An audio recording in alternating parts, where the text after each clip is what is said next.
So today we're going to start off where we left off. Last Monday, I think it's been a whole week. I do apologize. I did get sick during last week, which made it so I could not speak, which is in fact a problem for trying to read. So we're going to jump in at chapter 5 of Alice in Wonderland, Advice from a Caterpillar. And if anything needs to change volume-wise, or if I'm cutting off, just let me know. Like I said, I changed it up a bit. Let's jump in. I'll stop at the end of most chapters, read comments, that kind of thing. And we had just left off with Alice stumbling upon the caterpillar. So, the caterpillar and Alice looked at each other for some time in silence. At last, the caterpillar took the hookah out of its mouth and addressed her in a languid, sleepy voice. "Who are you?" said the caterpillar. This was not an encouraging opening for a conversation. Alice replied rather shyly, I hardly know, sir. Just at the present. At least, I know who I was when I got up this morning, but I think I must have changed several times since then." "What do you mean by that?" said the caterpillar sternly. "Explain yourself."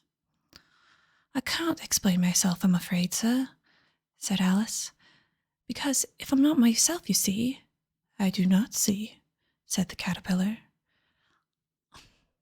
"I'm afraid I can't put it more clearly," replied Alice very politely, "for I can't understand it myself to begin with.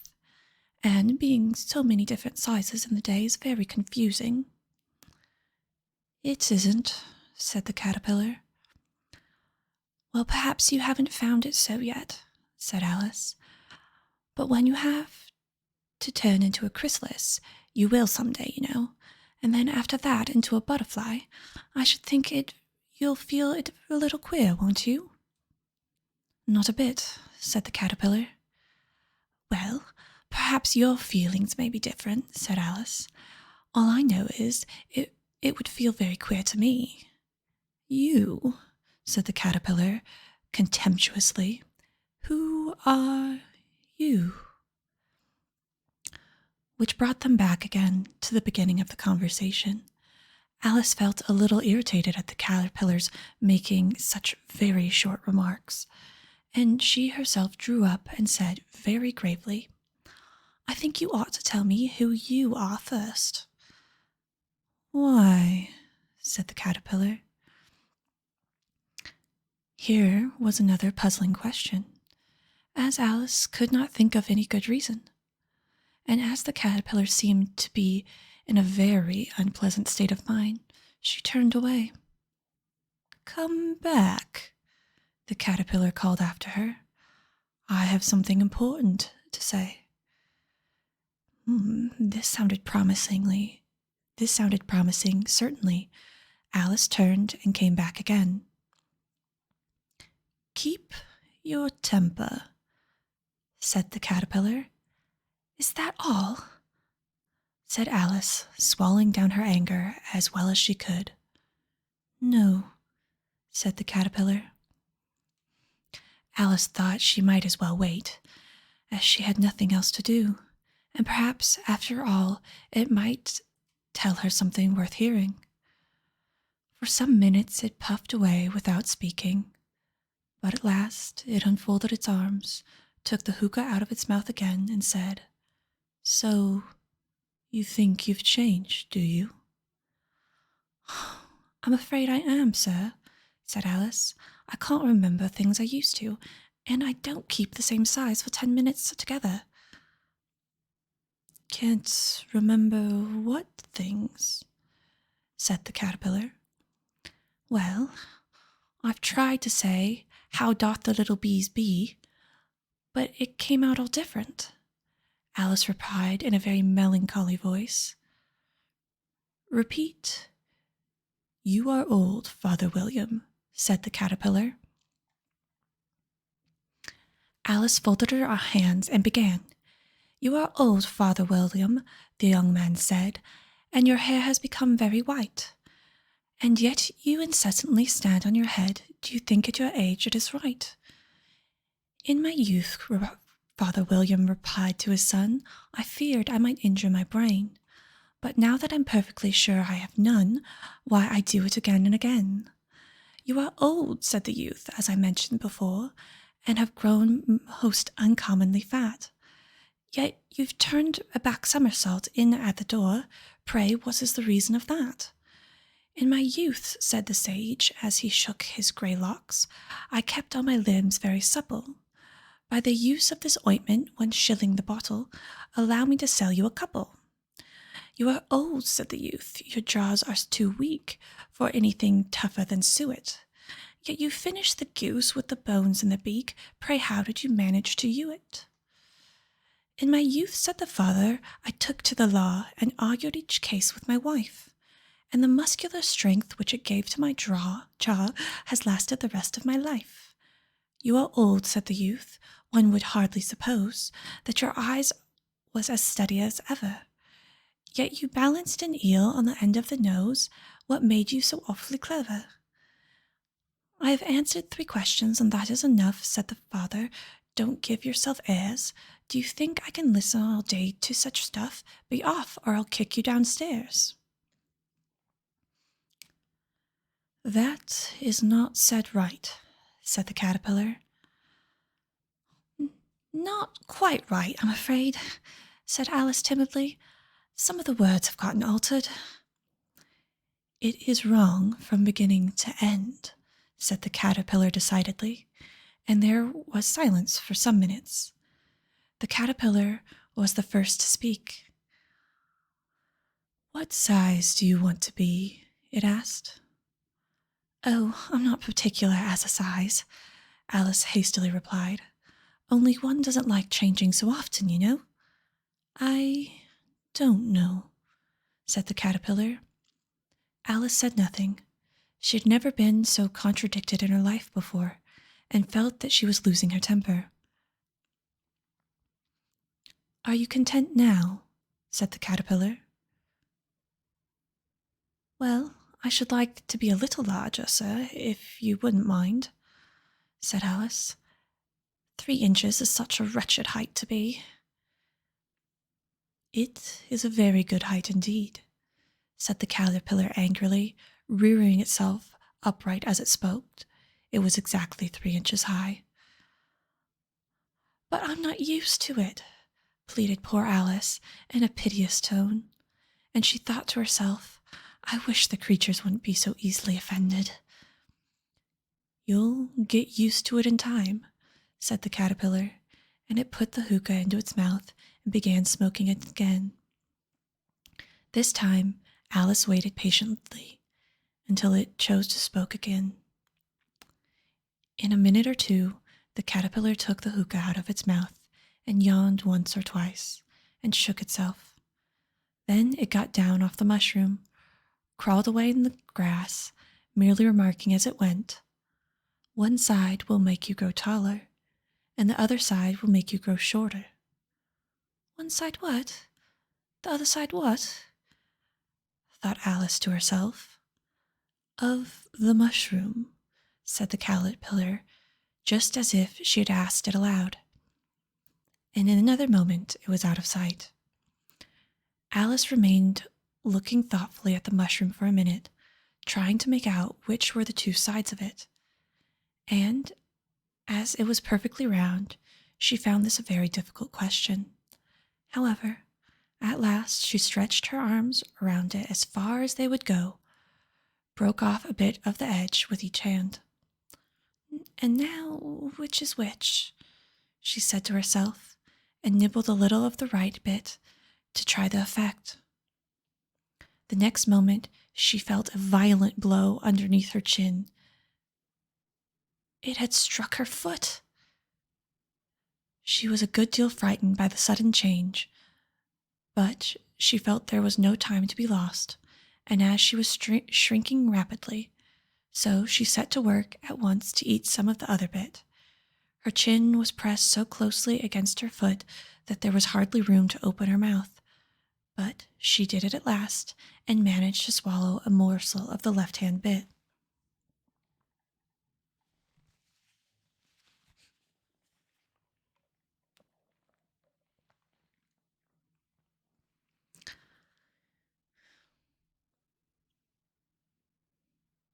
"Come, my head's free at last," said Alice in a tone of delight, which changed into alarm in another moment, when she found that her shoulders were nowhere to be found. All she could see when she looked down was the immense length of her neck, which seemed to rise like a stalk out of the sea of green leaves that lay far below her. "What can all the green stuff be?" said Alice. "And where have my shoulders got to? And oh, my poor hands, how is it I can't see you?" She was moving them about as she spoke, but no result seemed to follow, except a little shaking among the distant green leaves. As there seemed to be no chance of getting her hands up to her head, she tried to get her head down to them, and was delighted to find that her neck would bend about easily in any direction, like a serpent. She had just succeeded in curving it down into a graceful zigzag, and was going to dive in among the leaves, which she found to be nothing but the tops of the trees under which she had been wandering, when a sharp hiss made her draw back in a hurry. A large pigeon had flown into her face, and was beating her violently with its wings. "Serpent?" screamed the pigeon. "I'm not a serpent," said Alice indignantly. "Let me alone." "Serpent, I say again," repeated the pigeon, but in a more subdued tone, and added with a kind of sob, "I've tried every way, and nothing seems to suit them." "I haven't the least idea what you're talking about," said Alice. "I've tried the roots of the trees, I've tried the banks, and I've tried the hedges," the pigeon went on, without attending to her.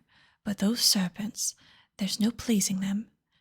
Alice was more and more puzzled, but she thought that there was no use in saying anything more till the pigeon finished.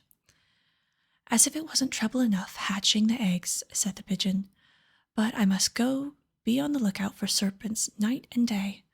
Why, I haven't a wink of sleep these last 3 weeks." "I'm very sorry you've been so annoyed," said Alice, who was beginning to see its meaning. "And just as I'd taken the highest tree in the wood," continued the pigeon, raising its voice to a shriek, "and just as I was thinking I should be free of them at last, they must need some wriggling down from the sky. Look, serpent!" "But I'm not a serpent, I tell you," said Alice. I'm a... "Well, what are you?" said the pigeon. "I can see you're trying to invent something." I'm a little girl," said Alice, rather doubtfully, as she remembered the number of changes she had gone through that day. "A likely story indeed," said the pigeon in a tone of deepest contempt. "I've seen a good many little girls in my time, but none one with such a neck as that. No, you're a serpent, and there's no use denying it. I suppose you'll be telling me next that you've never tasted an egg." "I have tasted eggs, certainly," said Alice, who was a very truthful child. "But little girls eat eggs quite as much as serpents do, you know." "I don't believe it," said the pigeon. "But if they do, why, then they're a kind of serpent, that's all I can say." This was such a new idea to Alice that she was quite silent for a minute or two, which gave the pigeon the opportunity of adding, "You're looking for eggs, I know that well enough. And what does it matter to me whether you're a little girl or a serpent?" "It matters a good deal to me," said Alice hastily. "But I'm not looking for eggs, as it happens, and if I was, I shouldn't want yours. I don't like them raw." "Well, be off then," said the pigeon in a sulky tone, as it settled down again into its nest. Alice crouched down among the trees as well as she could, for her neck kept getting entangled among the branches, and every now and then she had to stop and untwist it. After a while, She remembered that she still had the piece of mushrooms in her hands, and she set to work very carefully, nibbling first at one and then the other, growing sometimes taller and sometimes shorter, until she had succeeded in bringing herself down to her usual height. It was so long since she had been anything near the right height that it felt quite strange at first, but she got used to it in a few minutes and began talking to herself as usual. Come, there's half my plan done now. How puzzling all these changes are. I'm never sure what I'm going to be from one minute to another. However, I've got back to my right size. The next thing is to get to the beautiful garden. How is that to be done, I wonder? As she said this, she came suddenly upon an open place, with a little house in it about 4 feet high. Whoever lives here, thought Alice. It'll never do to come upon them at this size. Why, I should frighten them out of their wits. So she began nibbling at the right-hand bit again, and did not venture to go near the house till she had brought herself down to 9 inches high. And that is Chapter 5 of Alice in Wonderland. Let me get a quick drink, and then we'll get on to Chapter 6.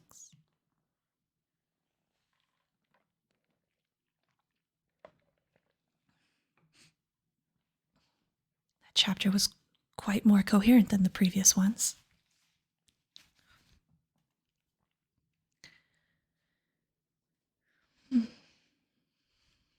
Chapter 6, Pig and Pepper. For a minute or two, she stood looking at the house and wondering what to do next, when, suddenly, a footman in livery came running out of the woods. She considered him to be a footman because of the livery.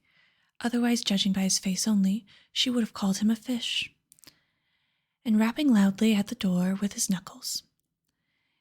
It was opened by another footman in livery, with a round face and large eyes like a frog, and both footmen, Alice noticed, had powdered curls all over their heads. She felt very curious to know what it was all about, and crept a little way out of the woods to listen.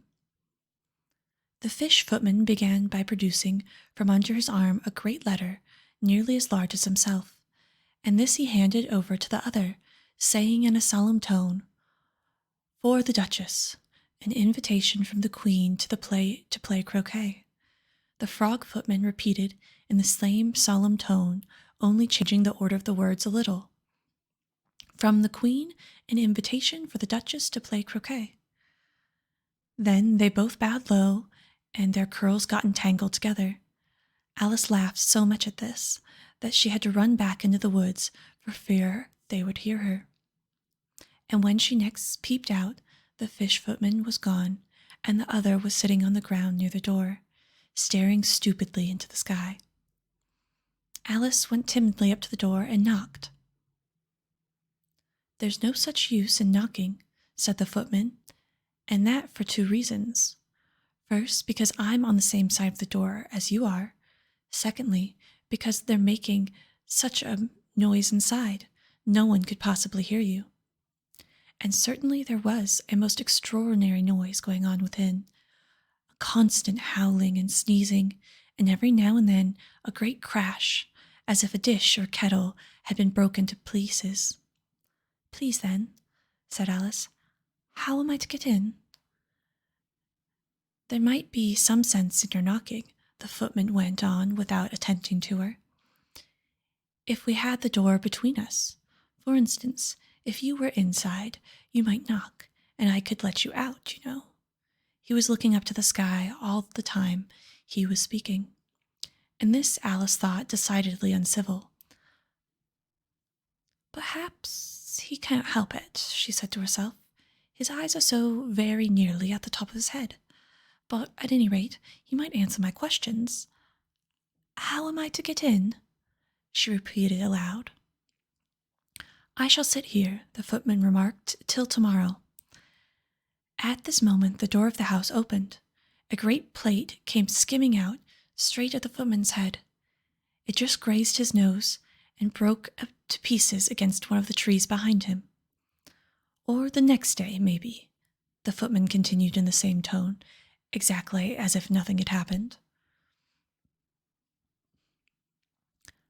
"How am I to get in?" she asked again in a louder tone. "Are you to get in at all?" said the footman. "The first question, you know." It was, no doubt, only Alice did not like to be told. "It's really dreadful," she muttered to herself. "The way these creatures argue, it's enough to drive one crazy." The footman seemed to think this a good opportunity for repeating his remark, with variations. "I shall sit here," he said, "on and off, for the day and days." "But what am I to do?" said Alice. "Anything you like," said the footman, and began whistling. "Oh, there's no use talking to him," and Alice said desperately. "He's perfectly idiotic." And she opened the door and went in. The door led right into a large kitchen, which was full of smoke from one end to the other. The Duchess was sitting on a 3-legged stool in the middle, nursing a baby. The cook was leaning over the fire, stirring a large cauldron, which seemed to be full of soup. "There's certainly too much pepper in that soup," said Alice to herself, as well as she could for sneezing. There was certainly too much of it in the air. Even the Duchess sneezed occasionally, and as for the baby, it was sneezing and howling alternately without a moment's pause. The only things in the kitchen that did not sneeze were the cook and a large cat, which was sitting on the hearth, grinning from ear to ear. "Please, would you tell me," said Alice, a little timidly, for she was not quite sure whether it was good manners for her to speak first, "why your cat grins like that?" "It's a Cheshire cat," said the Duchess, "and that's why." "Pig?" She said the last word with such a sudden violence that Alice quite jumped. But she saw in another moment that it was addressed to the baby and not to her, so she took courage and went on again. "I don't know that Cheshire cats always grin. In fact, I don't know that cats could grin." "They all can," said the Duchess, "and most of them do."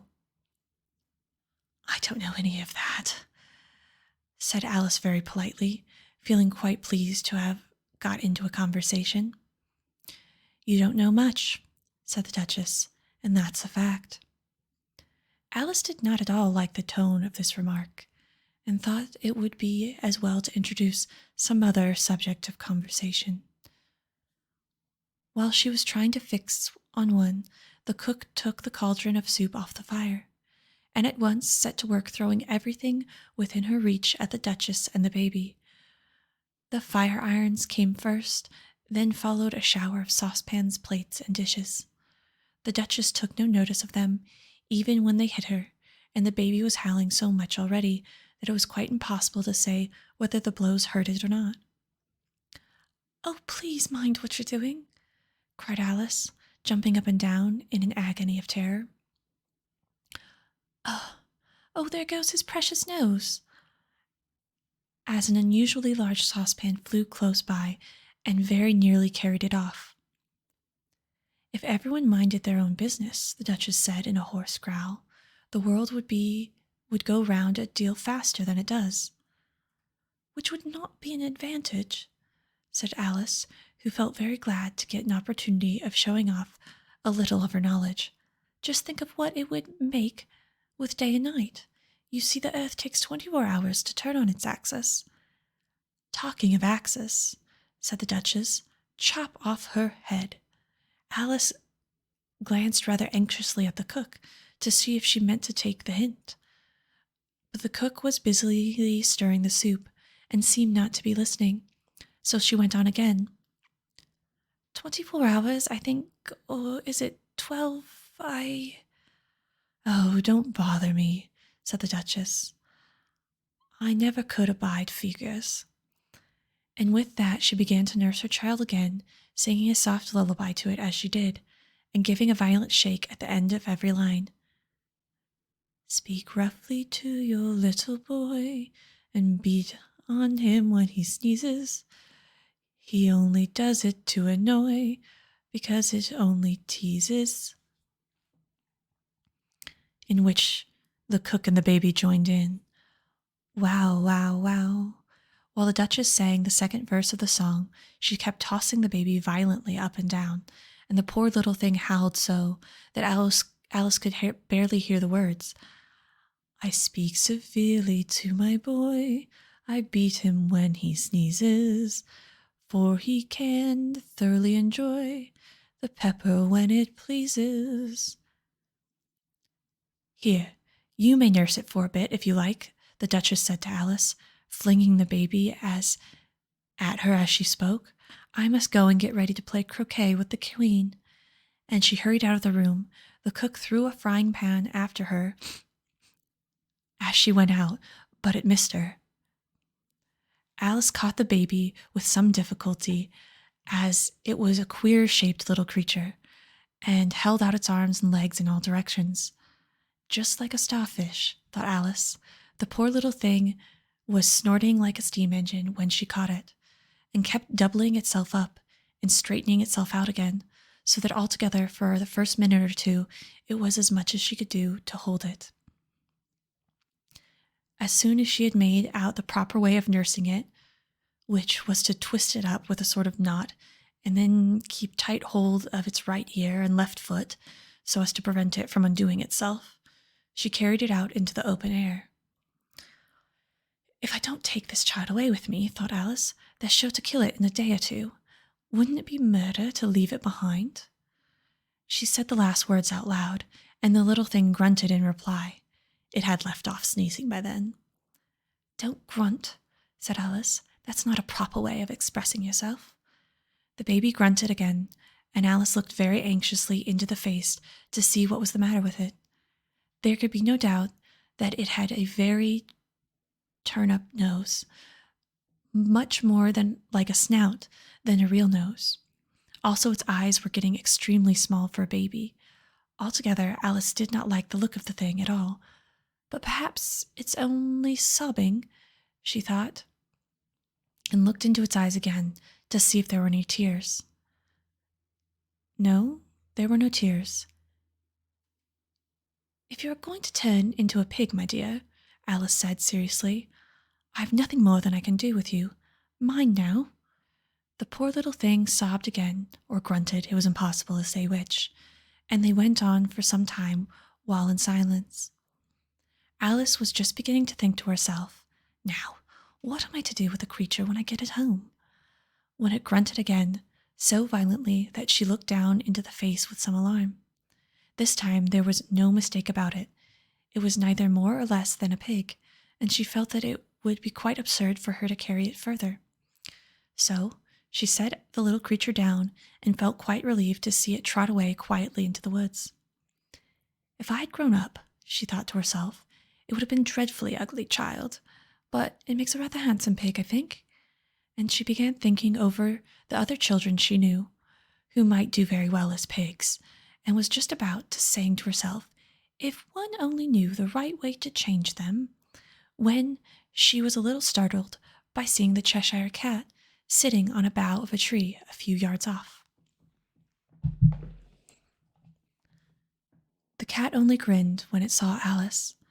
It looked good-natured, she thought. Still, it had very long claws and a great many teeth, so she felt it ought to be treated with respect. Cheshire Puss, she began, rather timidly, as she did not know at all whether it would like the name. However, it only grinned wider. Come, it's pleased so far, thought Alice as she went. Could you tell me which way I ought to go from here? That depends a good deal on where you want to go, said the cat.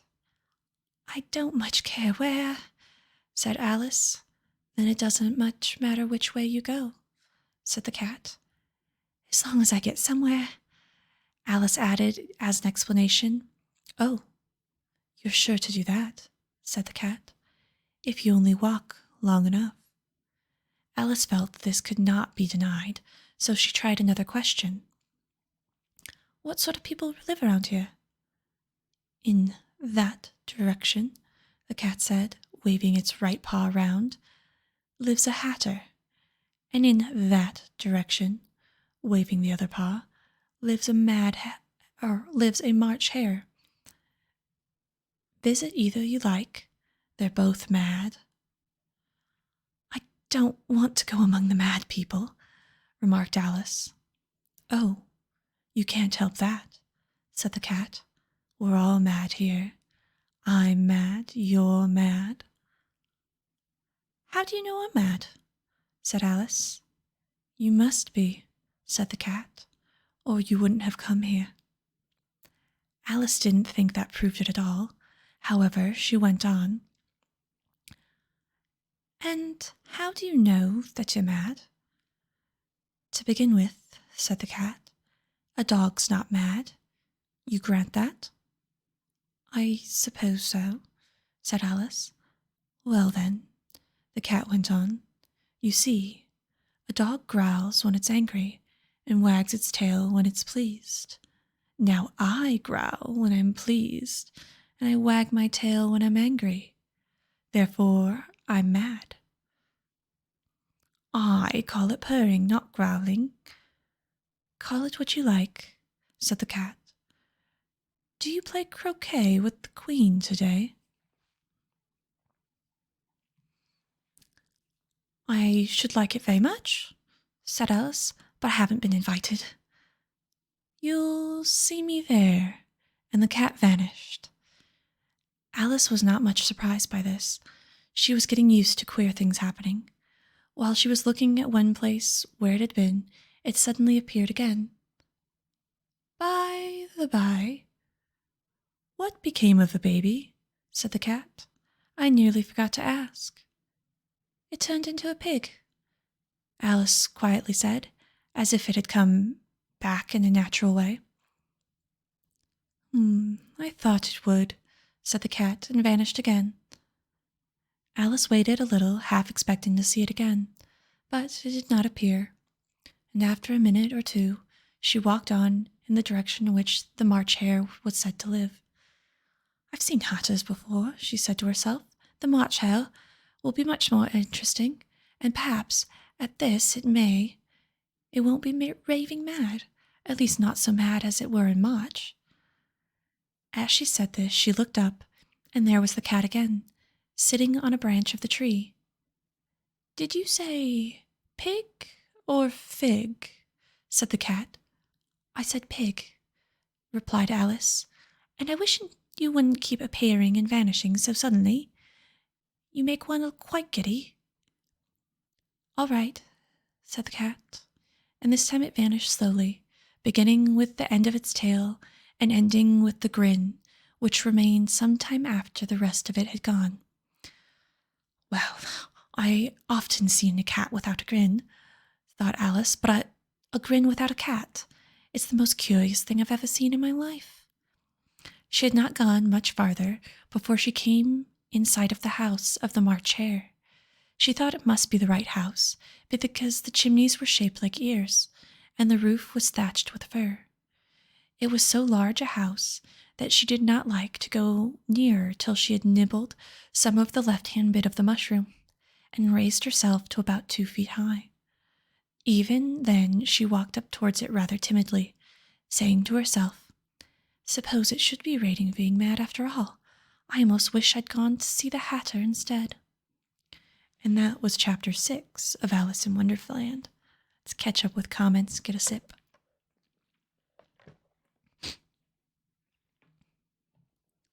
Hey Zalek, it's good to see you. Glad you could tune in today. This story is crazy.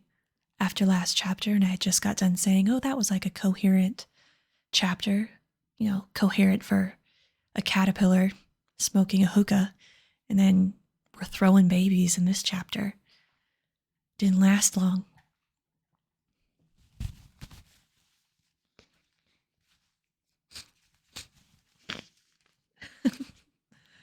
Yeah, you feel like some of these things were left out of the Disney version. Yeah, it's interesting, like, which bits are in there, but like that, that poem I was reading about old Father William. It's weird. I actually know that because it's like the lyrics of a song that's from the soundtrack from the new version, the Tim Burton version. But yeah, at no point do I remember someone nursing a baby that turned into a pig. I don't recall that ever happening. Probably for the best, really. Some of these old stories were kind of twisted. Okay, one more sip and then we'll get started with chapter 7. Okay. Chapter 7, A Mad Tea Party. Oh, and I meant to ask, I've been throwing on an accent for Alice since she's British. Is that helpful for understanding the story, or is it just annoying? Let me know. I'm more than happy to just read everything in my normal voice as well. I'll let you guys decide. Choose your own adventure. All right, chapter 7, A Mad Tea Party. Okay. The accent's fine?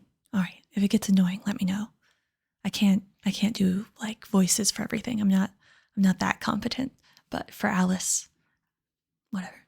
Thought it was maybe helpful. Okay.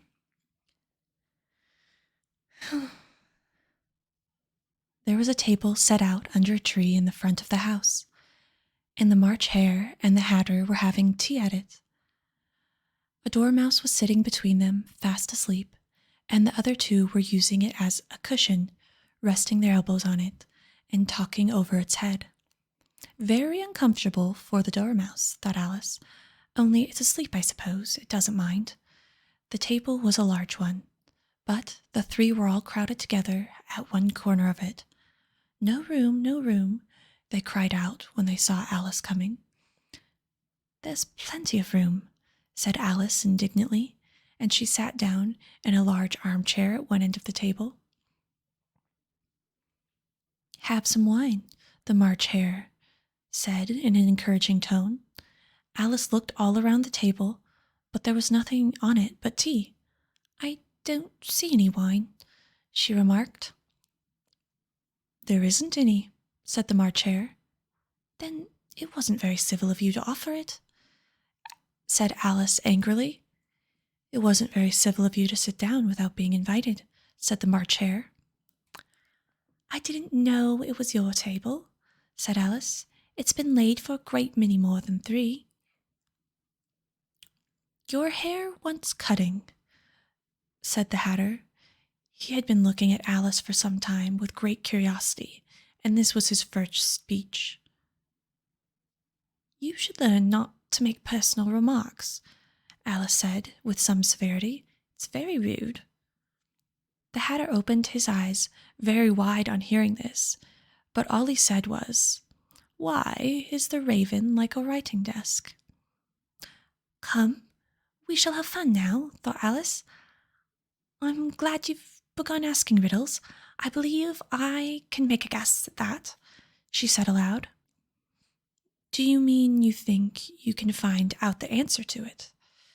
Said the March Hare. Exactly so, said Alice. Then you should say what you mean, the March Hare went on. I do, Alice hastily replied.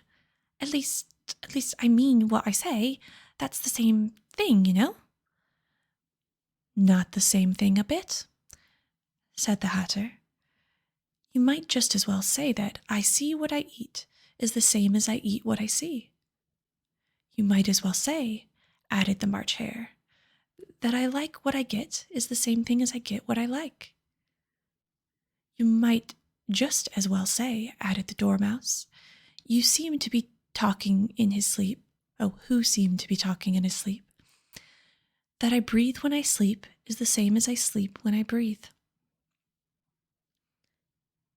It is the same thing with you, said the Hatter, and here the conversation dropped, and the party sat silent for a moment, while Alice thought over all she could remember about ravens and writing desks, which wasn't very much. The Hatter was the first to break the silence.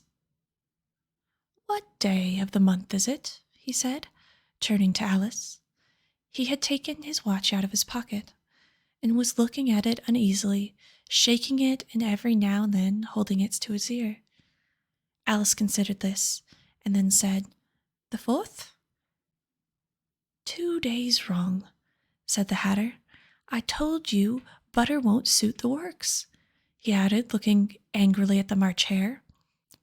It was the best butter, the March Hare meekly replied.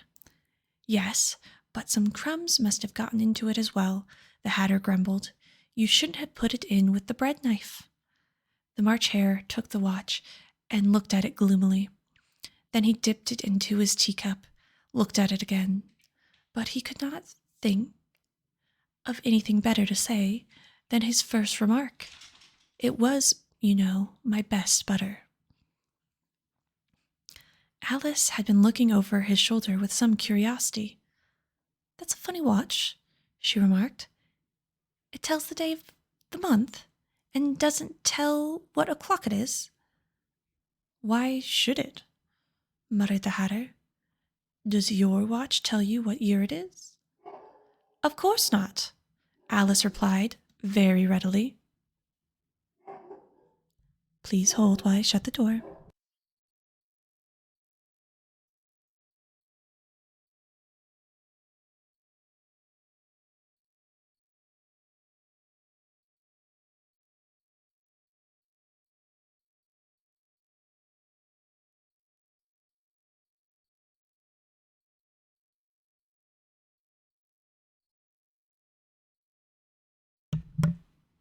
Apologies for that. My vicious guard dog had to guard me from what I assume is my elderly, older neighbor. Okay, let's see. Let's see. Why should it? Muttered the Hatter. Does your watch tell you what year it is? Of course not, replied Alice very readily. But that's because it stays the same year for such a long time together. Which is just the case with mine, said the Hatter. Alice felt dreadfully puzzled. The Hatter's remark seemed to have no sort of meaning in it, and yet it was certainly English. I don't quite understand you, she said as politely as she could. The dormouse is asleep again, said the Hatter, and he poured a little hot tea upon its nose. The dormouse shook its head impatiently and said, without opening its eyes, Of course. Just what I was going to remark myself. Have you guessed the riddle yet? The Hatter said, turning to Alice. No, I give it up, Alice replied. What's the answer? I haven't the slightest idea, said the Hatter. Nor I, said the March Hare, and Alice sighed wearily. I think you might do something better with time, she said, than waste it asking riddles that you don't have any answers to. If you knew time as well as I do, said the Hatter, you wouldn't talk about wasting it. It's him. I don't know what you mean, said Alice. Of course you don't, the Hatter said, tossing his head contemptuously. I dare say you never even spoke to time. Perhaps not, Alice cautiously replied, but I know I haven't beat time but I know I have to beat time when I learned music. Ah, that accounts for it, the Hatter said. He wouldn't stand beating. Now, if you only kept on good terms with him, he'd do almost anything you liked with the clock. For instance, suppose it were 9 o'clock in the morning, just time to begin lessons. You'd only have to whisper a hint to time, and round goes the clock in a twinkling. 1:30, time for dinner. I only wish it was, the Mad Hatter said to himself in a whisper. That would be grand, certainly, thought Alice. But then I shouldn't be hungry for it, you know. Not at first, perhaps, said the Hatter, but you could keep it to 1:30 as long as you liked. Is that the way you manage? Alice asked. The Hatter shook his head mournfully. Not I, he replied. We quarreled last March, just before he went mad, you know, pointing with his teaspoon at the March Hare. It was at the great concert given by the Queen of Hearts, and I had to sing, Twinkle, twinkle, little bat, how I wonder where you're at. You know the song, perhaps. I've heard something like it, said Alice. It goes on, you know, the Hatter continued, in this way. Up above the world you fly, like a tea tray in the sky. Twinkle, twinkle. Here the Dormouse shook himself and began singing in his sleep, Twinkle, twinkle, twinkle, twinkle, and went on so long that they had to pinch it to stop it. Well, I hardly finished the first word, said the Hatter, when the Queen jumped up and bawled out, He's murdering the time, off with his head. How dreadfully savage, exclaimed Alice. And ever since that, the Hatter went on in a mournful tone, he wouldn't do a thing I ask. It's always 6 o'clock now. A bright idea came into Alice's head. Is that the reason so many tea things are put out here? She asked. Yes, that's it, said the Hatter with a sigh. It's always tea time, and we've no time to wash the things between whiles. Then you keep moving around, I suppose? Exactly so, said the Hatter, as the things get used up. But what happens when you've come to the beginning again? Alice ventured to ask.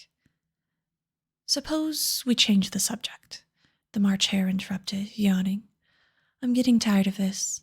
I vote the young lady tells us a story.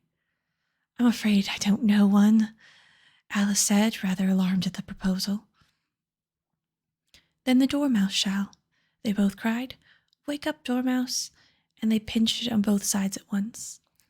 The Dormouse slowly opened his eyes.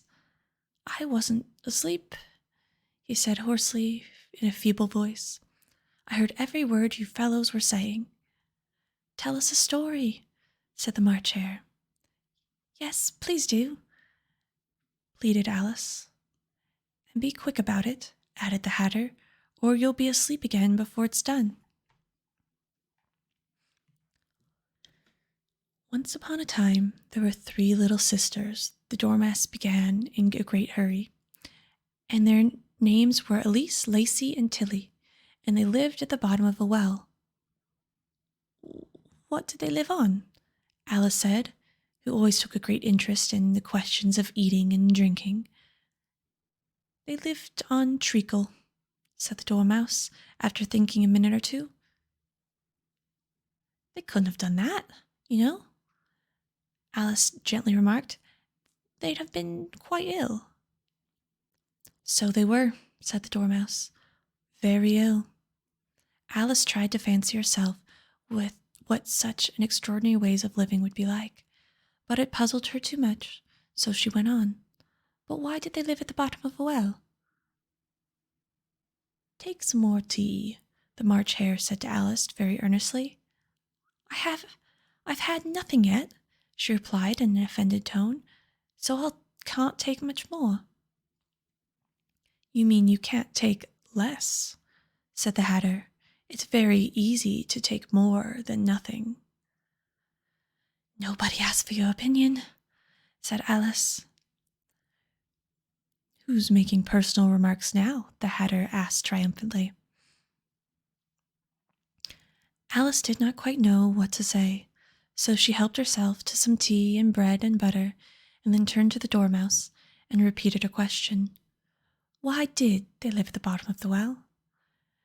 The Dormouse again took a minute or two to think about it, and then said, It was a treacle well. There's no such thing, Alice began, very angrily, but the Hatter and the March Hare went shh, shh, and the Dormouse sulkily remarked, If you can't be civil, you'd better finish the story for yourself. No, please go on, Alice said very humbly. I don't mean to interrupt again. I dare say there may be one.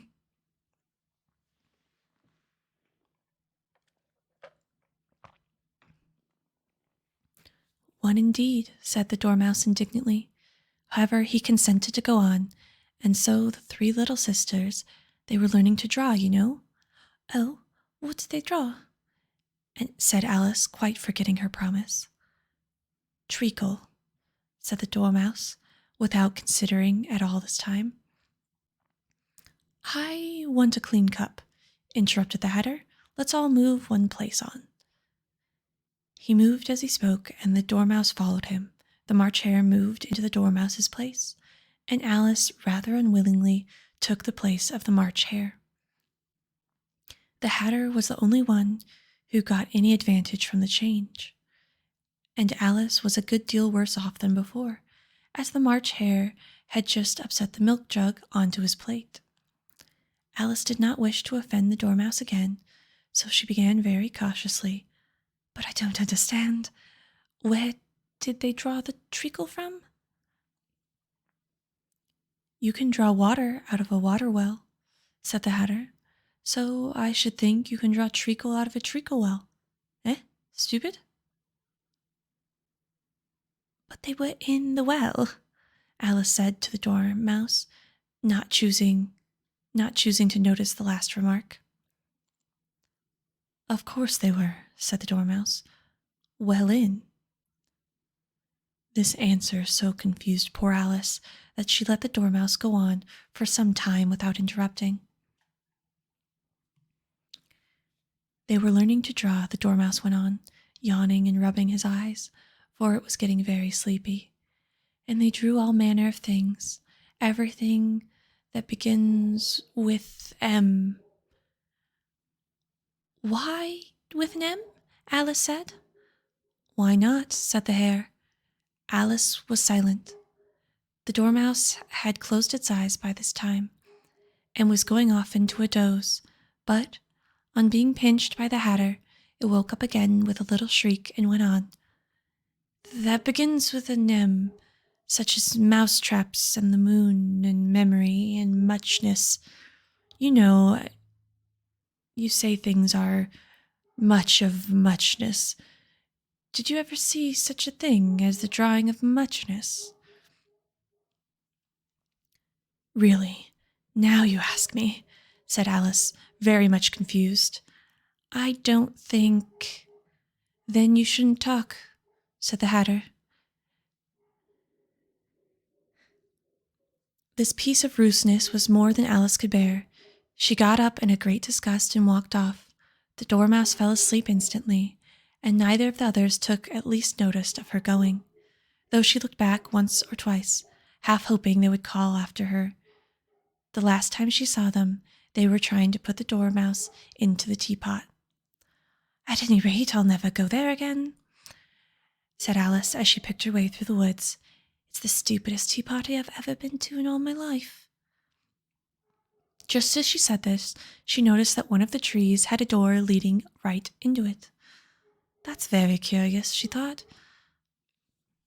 But everything's curious today. I think I may as well go in at once. And in she went.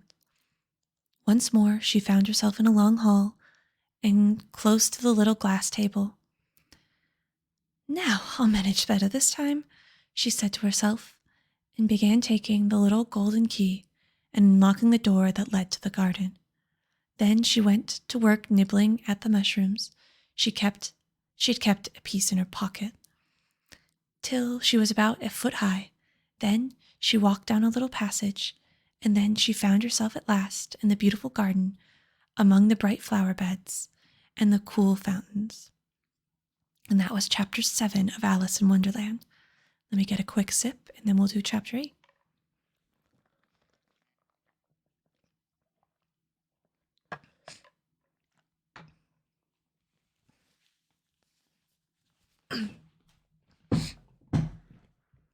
Nothing too crazy in that chapter. There's no tossing of babies, just a incoherent story, but kind of the par for the course for this book. I think I mentioned it before, but I'm not sure I've ever read Alice in Wonderland. I know it was probably one of those books you could have read in high school and stuff, but I don't think I ever read it. It's honestly not that long. or most of the way through it.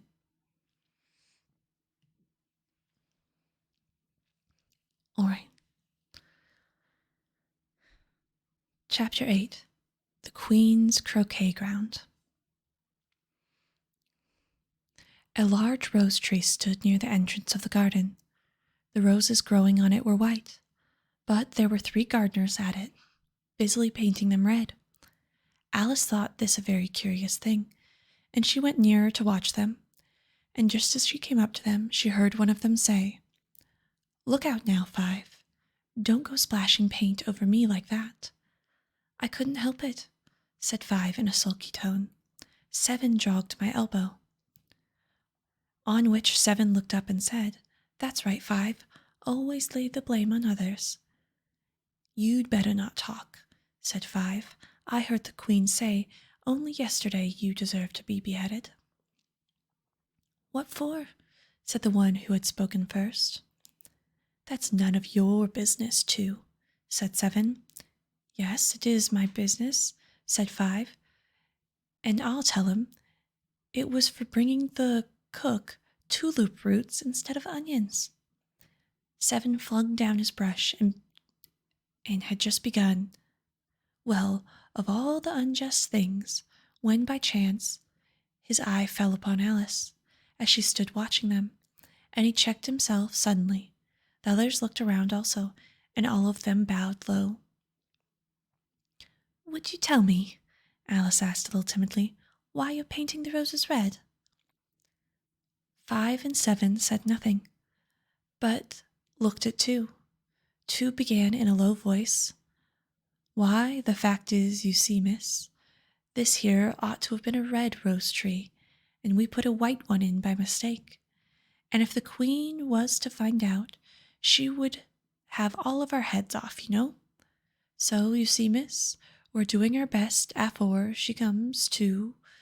At this moment, 5, who had been anxiously looking around the garden, called out, "The Queen, the Queen!" And the 3 gardeners instantly threw themselves flat upon their faces. There was a sound of many footsteps, and Alice looked around, eager to see the Queen. First came 10 soldiers carrying clubs. They were all shapes, like the 3 gardeners, oblong and flat, their hands and feet at the corners. Next, 10 couriers. These were ornamented all over with diamonds, and walked 2 and 2, as the soldiers did. After these came the royal children. There were 10 of them. The little dears came jumping merrily along hand in hand, in couples. They were all ornamented with hearts. Next came the guests, mostly kings and queens. Among them, Alice recognized the White Rabbit. It was talking in a hurried, nervous manner, smiling at everything that was said, and went by without noticing her. Then followed the Knave of Hearts, carrying the king's crown on a crimson velvet cushion. And, at last, all of this grand procession came the King and Queen of Hearts. Alice was rather doubtful whether she ought to lie down on her face like the 3 gardeners, but she could not remember ever having heard of such a rule at processions.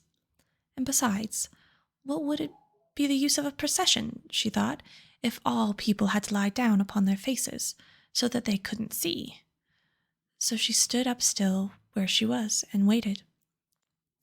When the procession came opposite to Alice, they all stopped and looked at her, and the Queen said severely, "Who is this?" She said it to the Knave of Hearts, who only bowed and smiled in reply. "Idiot," said the Queen, tossing her head impatiently and turning to Alice. She went on, "Your name, child?" "My name is Alice, so please your Majesty," said Alice, very politely, but she added to herself, "Why, they're only a pack of cards, after all. I needn't be afraid of them." "And who are these?" said the Queen, pointing to the 3 gardeners who were laying around the rose tree, for you see, as they were laying on their faces, the patterns on their backs were the same as the rest of the pack. She could tell not whether they were gardeners, soldiers, couriers, or 3 of her own children. "How should I know?" said Alice, surprised at her own courage. "Courage is no business of mine."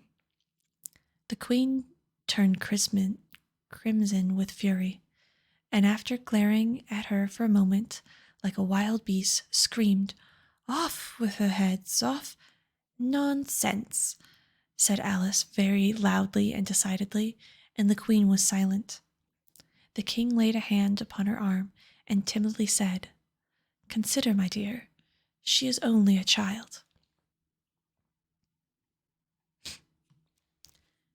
The queen turned angrily away from him and said to the knave, "Turn them over."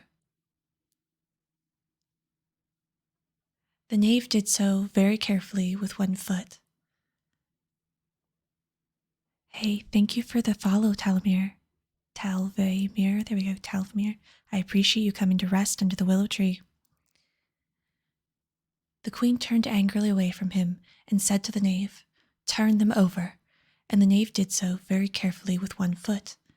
"Get up," said the queen in a shrill, loud voice, and the 3 gardeners instantly jumped up and began bowing to the king, the queen, the royal children, and everybody else.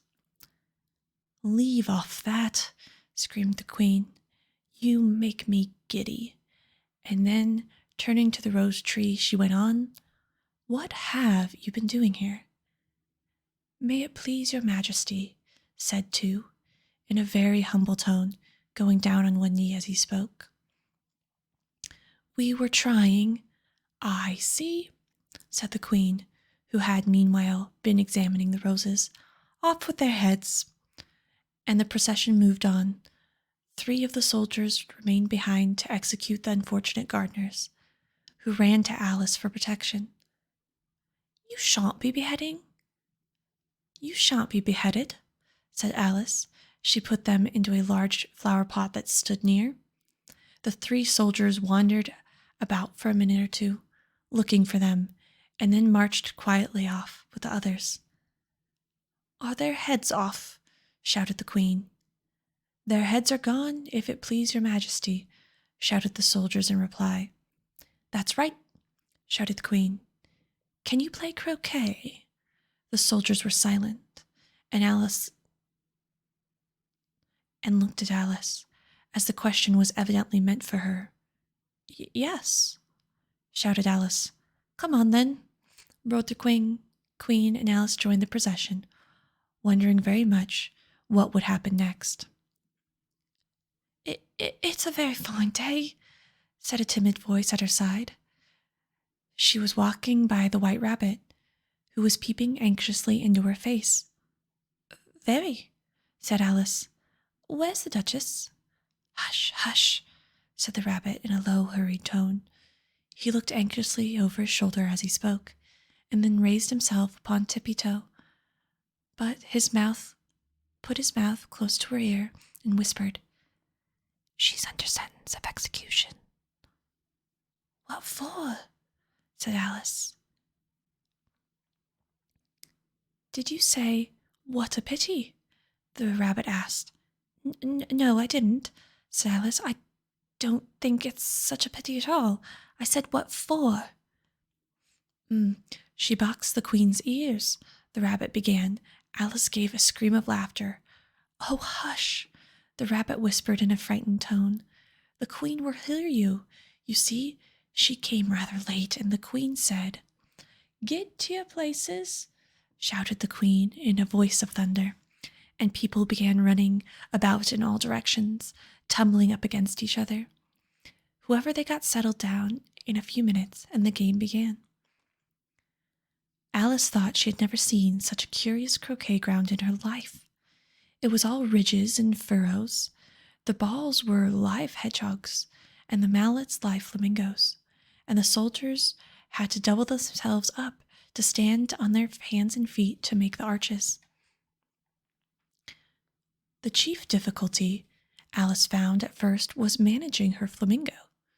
She succeeded in getting its body tucked away, comfortable enough under her arm, with its legs hanging down, but generally, just as she had got its neck quite nicely straightened out, and going to give her hedgehog a blow to the head, it would twist itself round and look up at her face with such a puzzled expression that she could not help bursting out laughter.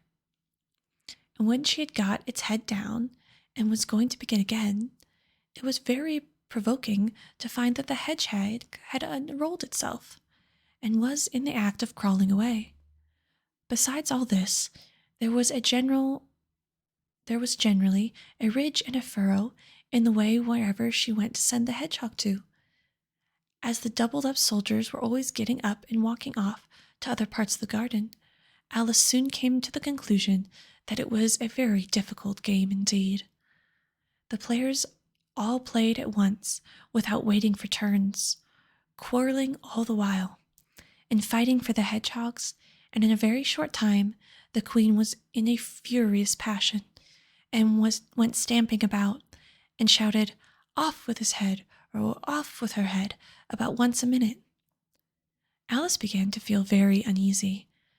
To be sure, she had not as yet had any dispute with the queen, but she knew that it might happen any minute. And then, she thought, what would become of me? They're dreadfully fond of beheading people here. A great wonder is that there's anyone left alive. She was looking about for some way to escape, and wondering whether she could get away without being seen, when she noticed a curious appearance in the air. It puzzled her very much at first, but after watching it a minute or two, she made it out as a grin, and asked to herself, "It's the Cheshire Cat. Now I shall have somebody to talk to." "How are you getting on?" said the cat, as soon as there was a mouth enough for it to speak with. Alice waited till the eyes appeared, and then nodded. "It's no use speaking to it," she thought, "till its ears have come, or at least one of them." In another minute the whole head appeared, and then Alice put down her flamingo, and began to account of the game, feeling very glad she had someone to listen to her. The cat seemed to think that there was enough of it now in sight, and no more appeared. "I don't think they play all fair," Alice began in a rather complaining tone, "and they all quarrel so dreadfully one can't bear oneself speak. And they don't seem to have any rules in particular, at least if there are some, nobody attends to them, and you've no idea how confusing it is, all the things being alive. For instance, there's the arch I've got to get through next, walking about on the other end of the grounds, and I should have croqueted the queen's hedgehog just now, only it ran away when I saw mine coming." "How do you like the queen?" said the cat in a low voice. "Not at all," said Alice. "She's so extremely—" Just then she noticed that the queen was close behind her, listening, so she went on, "Likely to win, that it's hardly worth while finishing the game." The queen smiled and passed on. "Who are you talking to?" said the king, going up to Alice and looking at the cat's head with great curiosity. "It's a friend of mine, a Cheshire Cat," Alice said. "Allow me to introduce you." "I don't like the look of it at all," said the king. "However, it may kiss my hand if it likes." "I'd rather not," the cat remarked. "Don't be impertinent," said the king, "and don't look at me like that." He got behind Alice as he spoke. "A cat may look at the king," said Alice. "I've read that in some books, but I don't remember where." "Well, it must be removed," said the king very decidedly, and he called the queen, who was passing at the moment. My dear, I wish you would have this cat removed. The queen had only one way of settling all difficulties, great or small. Off with its head, she said, without even looking. I'll fetch the executioner myself, said the king eagerly, and hurried off.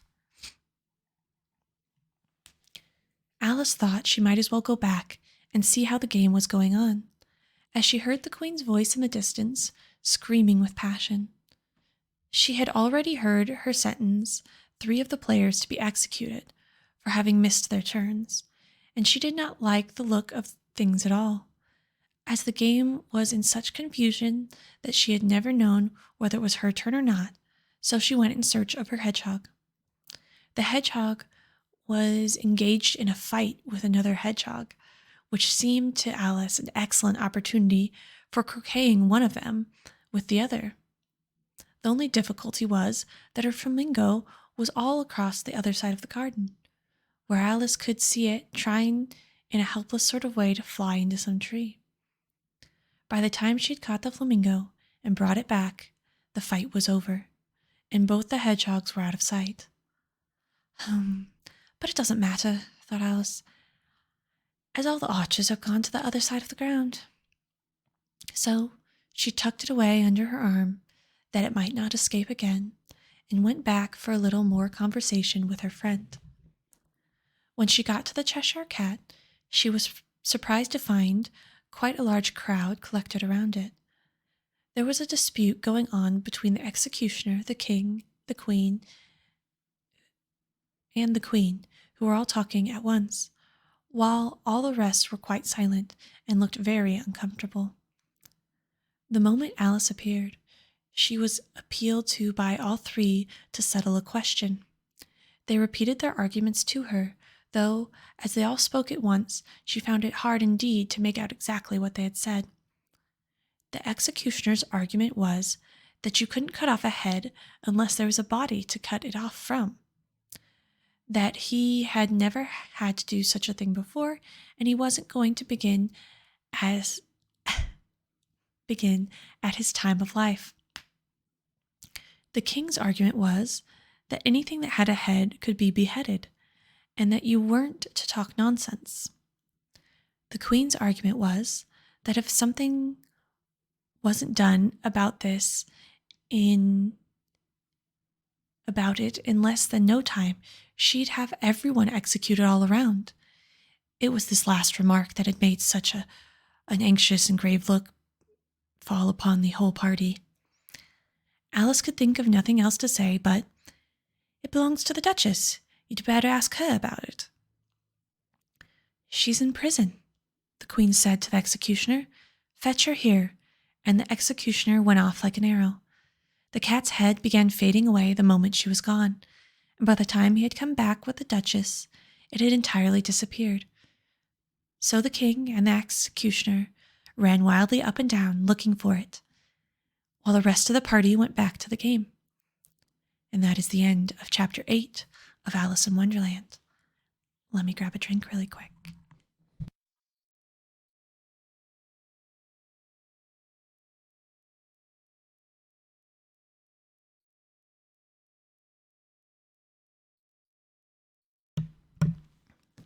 Okay, let's see. Before we jump into Chapter 9, thank you again for the follow. I do appreciate it. And I appreciate all of you that are hanging out and listening to Alice in Wonderland today. What am I drinking? Just water today, yes. Yes, just some water. It's Monday, right? The last week's been a bit of a blur, but yes, it's just Monday. So water for me. Yes. Yeah, thank you for coming in. Thanks for the chat. Not that I'm very consistent, but I do try to stream 2 to 3 times a week. I've just started doing ASMR stuff, but I also play games, and I'll be playing a lot of Overwatch like everyone else this month as we celebrate the anniversary event. So if you follow and turn on notifications, you'll get those alerts. And I do stream usually starting around noon or 1 Central Time. And then I do have a firm cutoff at 4:30, but we usually just hang out, have a chill time. But yeah, thank you for being here. Appreciate it. All right, let's see. Oh, we're at an hour and 20 minutes. I'm trying to build up my endurance for reading and doing other types of ASMR type things. I find it calming. I hope you do too. I don't know if this truly counts as ASMR since I'm not whispering like this, but whatever. I think the whole point is for it to be calming. All right, Chapter 9, The Mock Turtle's Story. You can't think how glad I am to see you again, you dear old thing, said the Duchess as she tucked her arm affectionately into Alice's, and they walked off together. Alice was very glad to find her in such a pleasant temper, and thought to herself that perhaps it was only the pepper that had made her so savage when they had met in the kitchen. When I'm a duchess, she said to herself, not in a very hopeful tone though, I won't have any pepper in the kitchen at all. Soup does very well without. Maybe it's always pepper that makes people hot-tempered, she went on, very pleased at having found out a new kind of rule, and vinegar that makes them sour, and chamomile that makes them bitter, and barley sugar, and such things that make children sweet-tempered. I only wish people knew that. Then they wouldn't be so stingy with it, you know? She had quite forgotten the Duchess by this time, and was a little startled when she heard her voice close to her ear. You're thinking about something, my dear, and that makes you forget to talk. I can't tell you just now the moral of that is, but I shall remember it in a bit. Perhaps there wasn't one, Alice ventured to remark. Tut, tut, child, said the Duchess. Everything's got a moral, if you can only find it, and she squeezed herself up closer to Alice's side as she spoke. Alice did not much like keeping so close to her, first because the Duchess was very ugly, and secondly because she was exactly the right height to rest her chin upon Alice's shoulder, and it was a very uncomfortable, sharp chin. However, she did not like to be rude, so she bore it as well as she could. The game's going on rather better now, she said, by way of keeping up the conversation a little. 'Tis so, said the Duchess, and the moral of that is, 'tis love. 'Tis love that makes the world go round.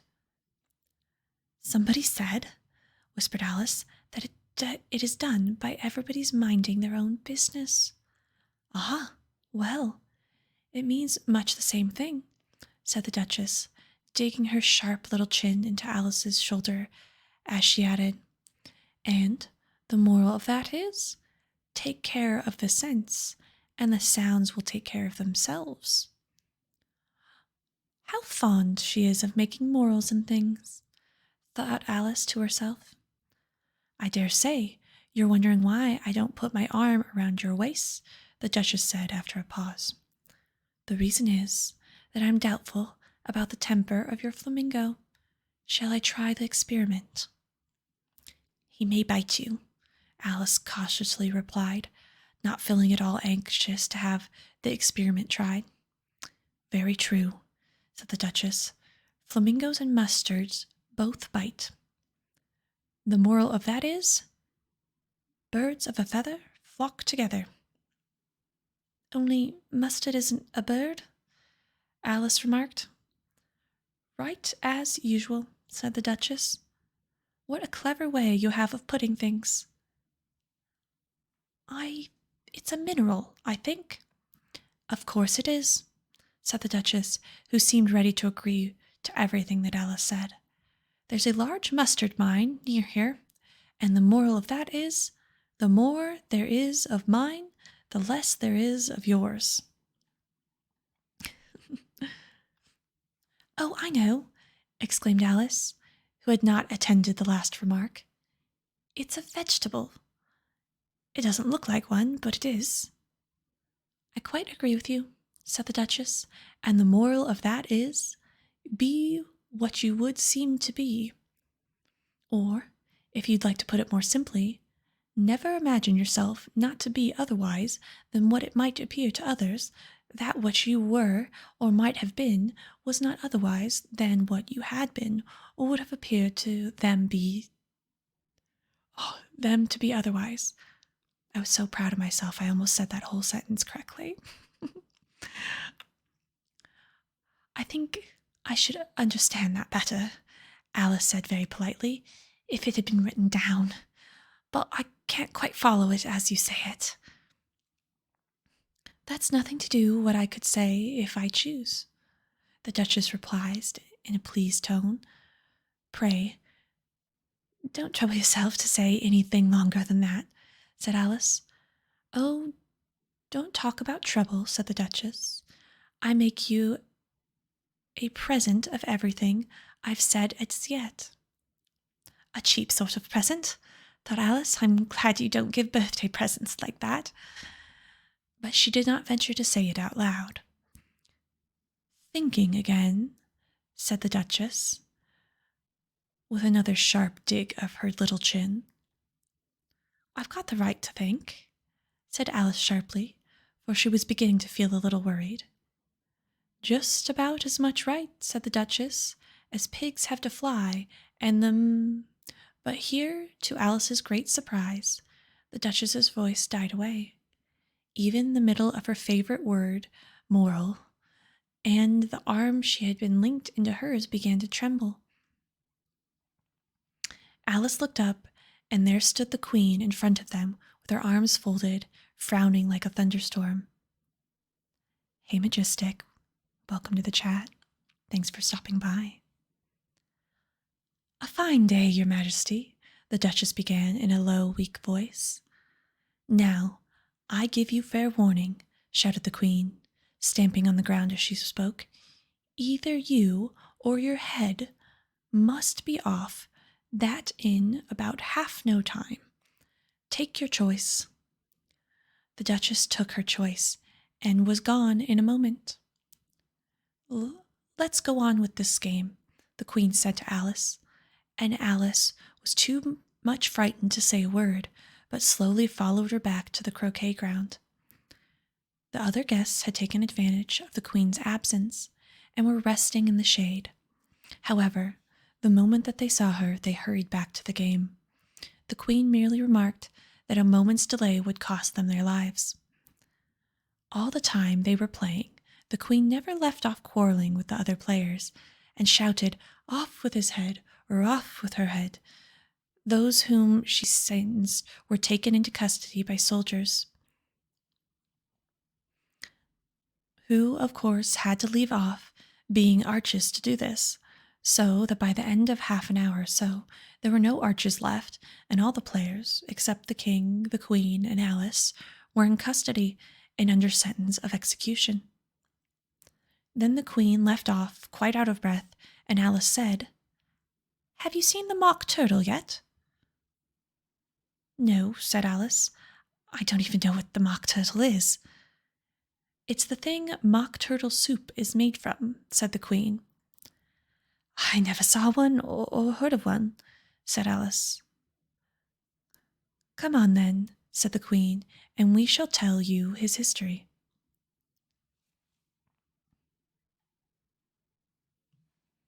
Thank you so much for the lure. Glad that you're resting under the willow tree. As they walked off together, Alice heard the King say in a low voice to the company generally, "You are all pardoned." "Oh, come, that's a good thing," she said to herself, for she had felt quite unhappy at the number of executions the Queen had ordered.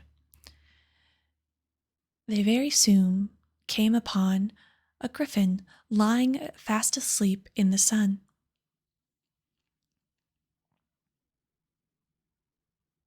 If you don't know what a griffin is, look at a picture. Sorry, that's what the book says. I'm not being sassy to you all. You're all wonderful. Thank you, Megavirus, for the follow. I do appreciate it.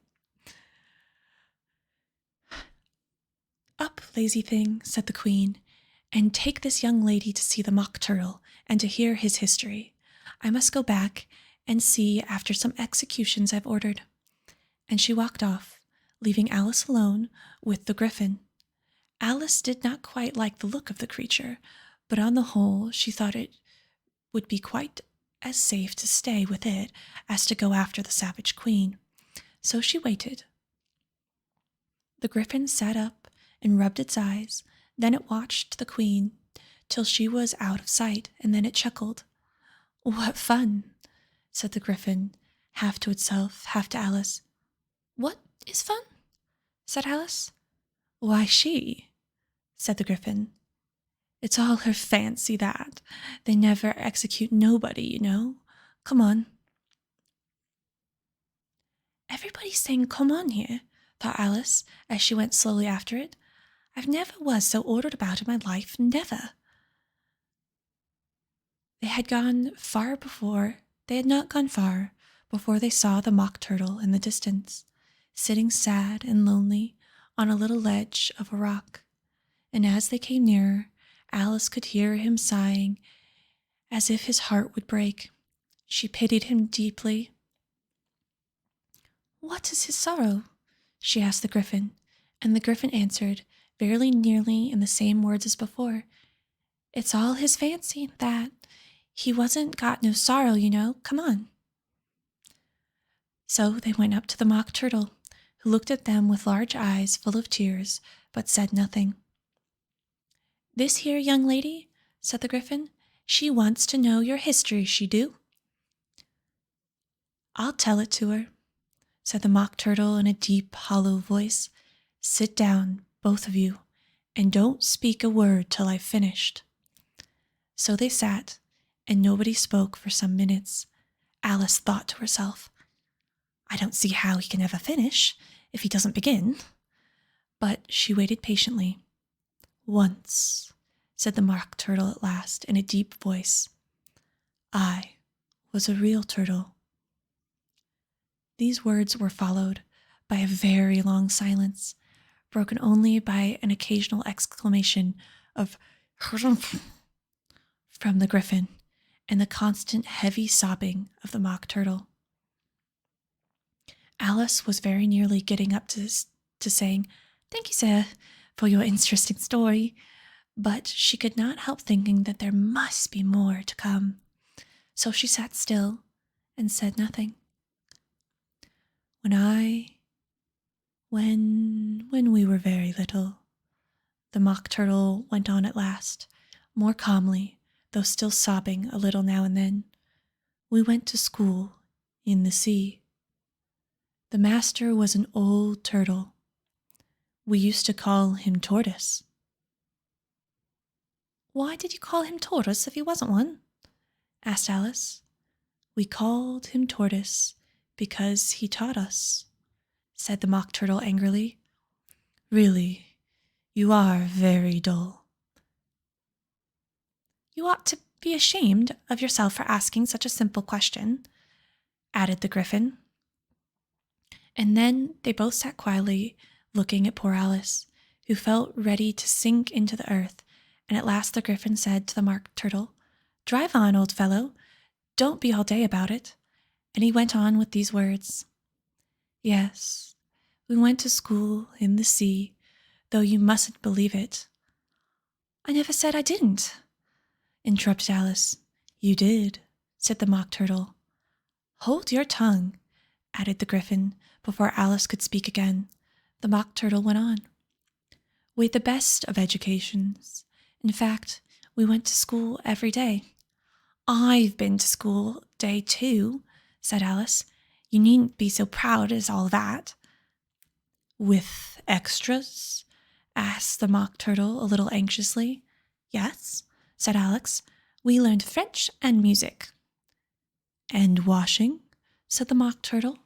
Certainly not, said Alice indignantly. Ah, then yours wasn't a really good school, said the mock turtle in a tone of great relief.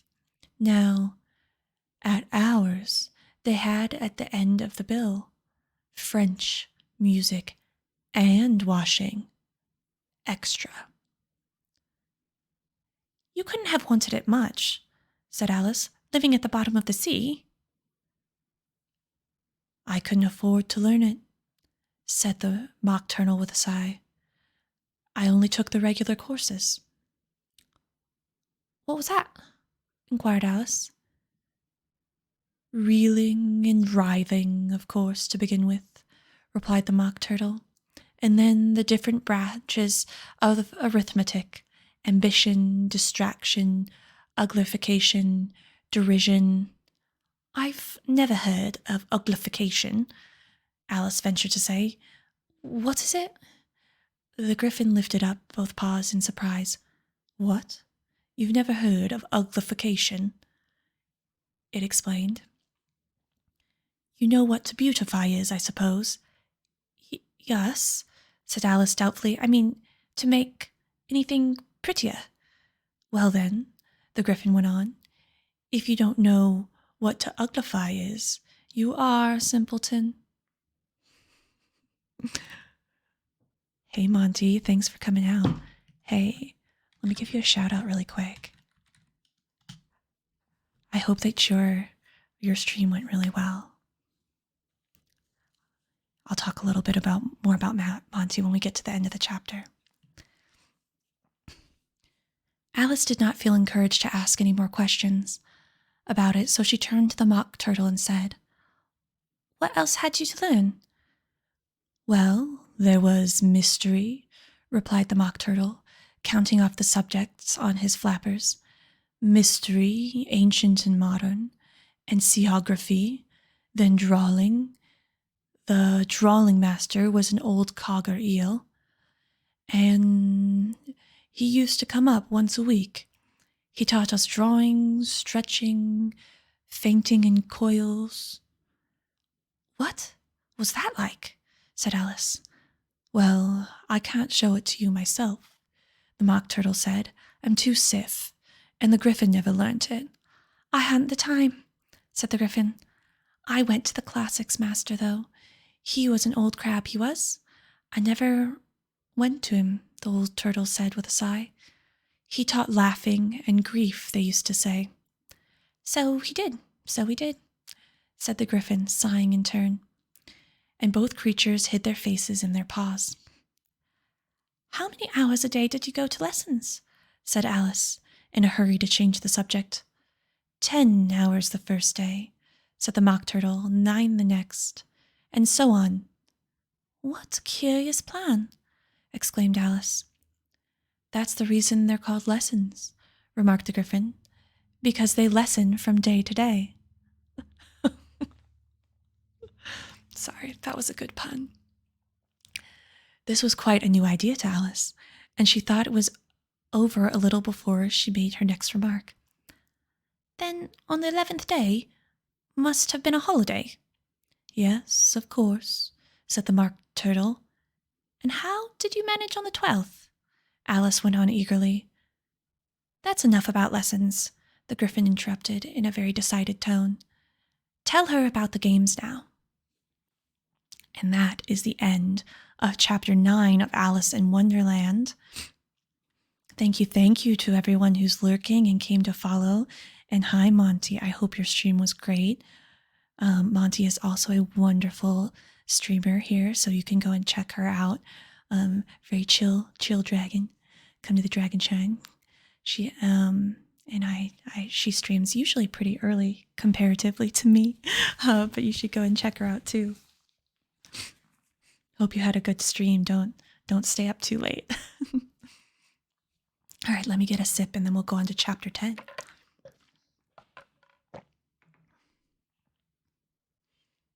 Okay. Let us see. Oh, there's only 12 chapters. Perhaps we'll finish today. And then we'll have to find something new to read. If anyone has any suggestions for some copyright-free content, let me know. Yeah, going for some audiobook ASMR, yeah. No, of course. You shout me out all the time. I appreciate it. All right. Chapter 10, The Lobster Quadrille. Hey, Wolf, I'm glad you're still here. The Mock Turtle sighed deeply and drew back on one of the flappers across his eyes. He looked at Alice and tried to speak, but for a minute or two sobs choked his voice. Same as if he's had a bone in his throat, said the Griffin, and it set to work shaking him and punching him in the back. At last the Mock Turtle recovered its voice, and with tears running down his cheeks, he went on. You may not have lived much under the sea. I haven't, said Alice, and perhaps you were never even introduced to a lobster. Alice began to say, I once tasted, but checked herself hastily and said, no, never. So you have no idea what a delightful thing a lobster quadrille is? No idea indeed, said Alice. What sort of dance is it? Why, said the Griffin, you must first form a line along the seashore. 2 lines, cried the Mock Turtle, seals, turtles, salmons, and so on, and then you've cleared all the jellyfish out of the way. That generally takes some time, interrupted the Griffin. You advance twice, each with a lobster as a partner, cried the Griffin. Of course, the Mock Turtle said. Advance twice, set to partners. Change lobsters and retire in the same order, continued the Griffin. Then, you know, the Mock Turtle went on, you throw the lobsters, shouted the Griffin with a bound into the air, as far out to sea as you can. Swim after them, screamed the Griffin. Turn a somersault in the sea, cried the Mock Turtle, capering wildly about. Change lobsters again, yelled the Griffin at the top of his voice. Back to land again, and that's all the first figure, said the Mock Turtle, suddenly dropping his voice. And the 2 creatures, who had been jumping around like mad, sat down again, very sadly and quietly, and looked at Alice. It must be a very pretty dance, said Alice timidly. Would you like to see a little of it? Said the Mock Turtle. Very much indeed, said Alice. Come on, let's try the first figure, said the Mock Turtle to the Griffin. We can do it without lobsters, you know. Which shall sing? Oh, you sing, said the Griffin. I've forgotten the words. So they began solemnly dancing around and around, every now and then treading on her toes when they passed by Alice too close, and waving their forepaws to mark the time, while the Mock Turtle sang this very slowly and sadly. Will you dance a little faster with the whiting to a snail? There's a porpoise close behind us, and he's treading on my tail. See how eagerly the lobsters and the turtles all advance. They're waiting on the shingles. Will you come and join the dance? Will you, won't you, will you, won't you, will you join the dance? Will you, won't you, will you, won't you join the dance? You can really have no notion how delightful it will be when they take us up and throw us with the lobsters out to sea. But the snail replied, too far, and gave a look askance. Said he thanked and whiting kindly, but he would not join the dance. Would not, could not, would not, could not, would not join the dance. Would not, could not, would not, could not join the dance. What matters is how far you go, his scaly friend replied. There is another shore, you know, upon the other side. The farther off from England, the nearer is to France. Then turn not pale, beloved snail, you come and join the dance. Will you, won't you, will you, won't you, will you join the dance? Will you, won't you, Will you, won't you join the dance? Thank you, it's a very interesting dance to watch, said Alice, feeling very glad that it was over. That's my feeling, too, about the singing parts. I can't sing, be kind. And I do so like the curious song about the whiting. Oh, as to the whiting, said the Mock Turtle, you should have seen them, of course. Yes, said Alice. I've often seen them at She checked herself hastily. I don't know where Din may be, said the Mock Turtle, but if you've seen them so often, of course you know what they are like. I believe so, Alice replied thoughtfully. They have their tails in their mouths, and they're all covered in crumbs? You're wrong about the crumbs, said the Mock Turtle. Crumbs would wash off in the sea. But they have their tails in their mouths, and the reason is... Here the Mock Turtle yawned and shut his eyes. Tell her the reasons and all that, he said to the Griffin. The reason is, said the Griffin, that they would go with the lobsters to the dance, so they got thrown out to sea. So they had to fall a long way. So they got their tails fast in their mouths, so they couldn't get them out again. That's all. Thank you, said Alice. It's very interesting. I've never knew so much about the whitings before. I can tell you more than that if you like, said the Griffin. Do you know why it's called a whiting? I've never really thought about it, said Alice. Why? It does the boots and the shoes, the Griffin replied very solemnly. Alice was thoroughly puzzled. Does the boots and the shoes? She repeated in a wondering tone. Why, what are your shoes done with? Replied the Griffin. I mean, what makes them so shiny? Alice looked down at them and considered a little before she gave her answer. They're done with blacking, I believe. Boots and shoes under the sea, the Griffin went on in a deep voice, are done with a whiting. Now you know. And what are they made of? Alice asked in a tone of great curiosity. Soles and eels, of course, the Griffin replied rather impatiently. Any shrimp could have told you that. If I'd been the whiting, said Alice, whose thoughts were still running on the song, I've had said to the porpoise, keep back, please. We don't want you with us. They were obliged to have him with them, the Mock Turtle said. No wise fish could go anywhere without a porpoise. Wouldn't it really? And said Alice in a tone of great surprise. Of course not, said the Mock Turtle. Why, if a fish came to me and told me he was going on a journey, I would say, with what porpoise? Don't you mean with what purpose? Said Alice. I mean what I say, the Mock Turtle replied in an offended tone, and the Griffin asked, Come, let's hear some of your adventures.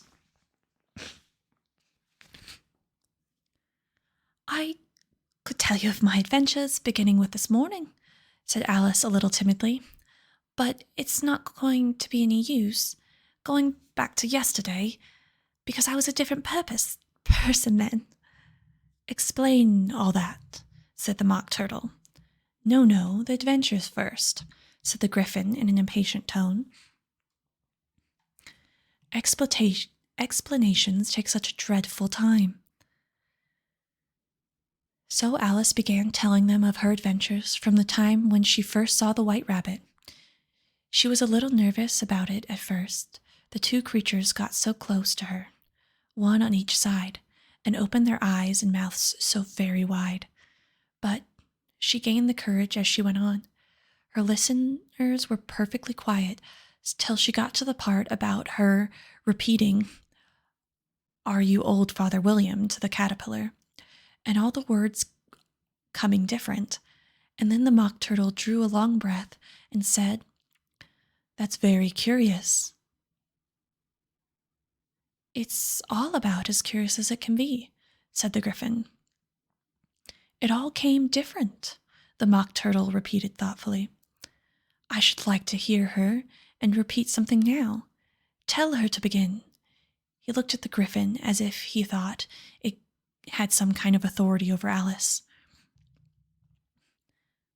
"Stand up and repeat, "'Tis the voice of the sluggard,'" said the Griffin. "How the creatures order one about and make one repeat lessons," thought Alice. "I might as well be at school at once."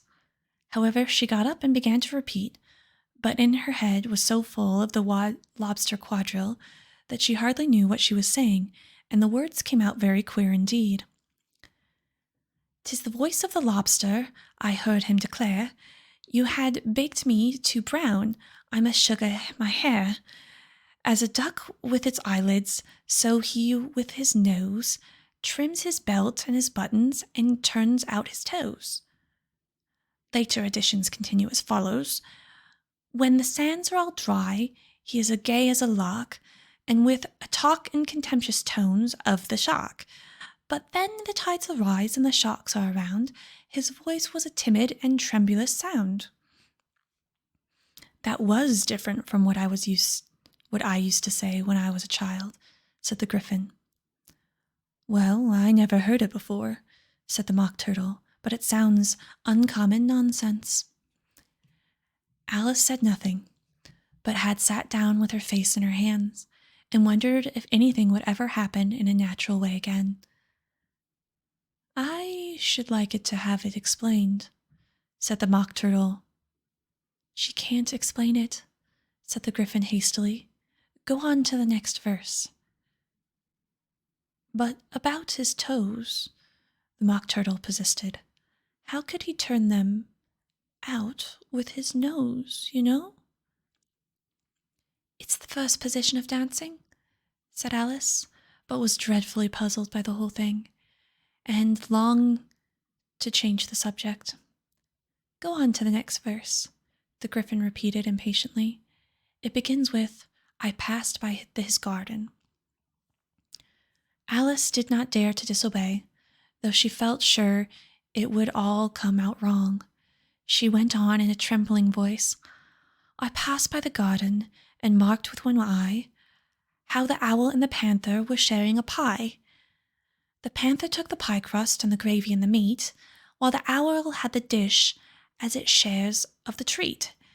While the pie was all finished, the owl, as a boon, was kindly permitted the pocket and the spoon, while the panther received the knife and the fork with a growl and concluded the banquet. What is the use of repeating all this stuff?"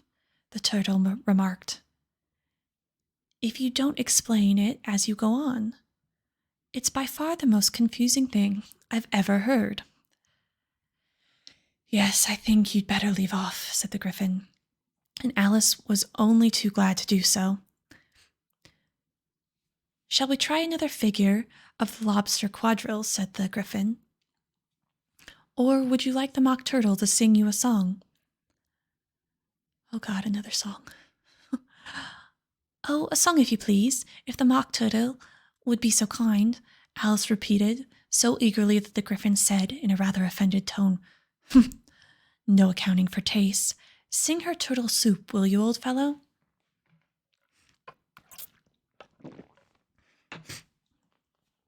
The Mock Turtle sighed deeply and began in a voice sometimes choked with sobs to sing, "Beautiful soup, so rich and green, waiting in a hot tureen.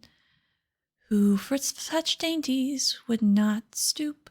Soup of the evening, beautiful soup. Soup of the evening, beautiful soup. Beautiful soup, beautiful soup. Soup of the evening, beautiful soup, beautiful soup. Who cares for the fish, game, or any other dish? Who would not give all else for 2 pennies worth of beautiful soup? Pennies worth of beautiful soup, beautiful soup, beautiful soup, soup of the evening, beautiful soup. Course again, cried the Gryphon, and the Mock Turtle had just begun to repeat it when the cry of "The trial begins" was heard in the distance. Come on, cried the Gryphon, and taking Alice by the hand, it hurried off, without waiting for the end of the song. What trial is it? Panted Alice as she ran, but the Gryphon only answered, Come on, and ran faster, while more and more faintly came, carried on the breeze, followed by the melancholy words, Soup of the evening, soup, beautiful soup. All right, that was chapter 10 of Alice in Wonderland. We only have 2 chapters left. Shall we finish? I think we best.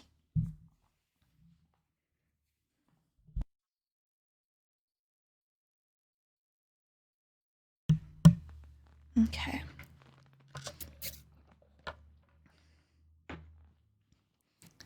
Alrighty. Let's dive into chapter 11 of Alice in Wonderland. Who Stole the Tarts? The King and Queen of Hearts were seated on their throne when they arrived. With a great crowd assembled about them, all sorts of little birds and beasts, as well as the whole pack of cards, the knave was standing before them in chains, with a soldier on each side to guard him. And near the king was the White Rabbit, with a trumpet in one hand and a scroll of parchment in the other. In the very middle of the court was a table, with a large dish of tarts upon it. They looked so good that it made Alice quite hungry to look at them. I wish they'd get on with the trial, she thought, and hand round the refreshments. But there seemed to be no chance of this, so she began looking at everything about her to pass away the time. Alice had never been in a court of justice before, but she had read about them in books, and she was quite pleased to find that she knew the name of nearly everything there. That's the judge, she said to herself, because he has the great wig. The judge, by the way, was the king, and as he wore his crown over his wig, look at that front piece if you want to see how he did it. He did not look at all comfortable, and it was certainly not becoming. And that's the jury box, thought Alice, and those 12 creatures. She was obliged to say creatures, you see, because some of them are animals and some were birds. I suppose those are the jurors? She said the last word 2 or 3 times over to herself, being rather proud of it. For she thought, and rightly too, that very few little girls of her age knew the meaning of it at all. However, jurymen would have done just as well. The 12 jurors were all writing very busily on their slates. What are they doing? Alice whispered to the Gryphon.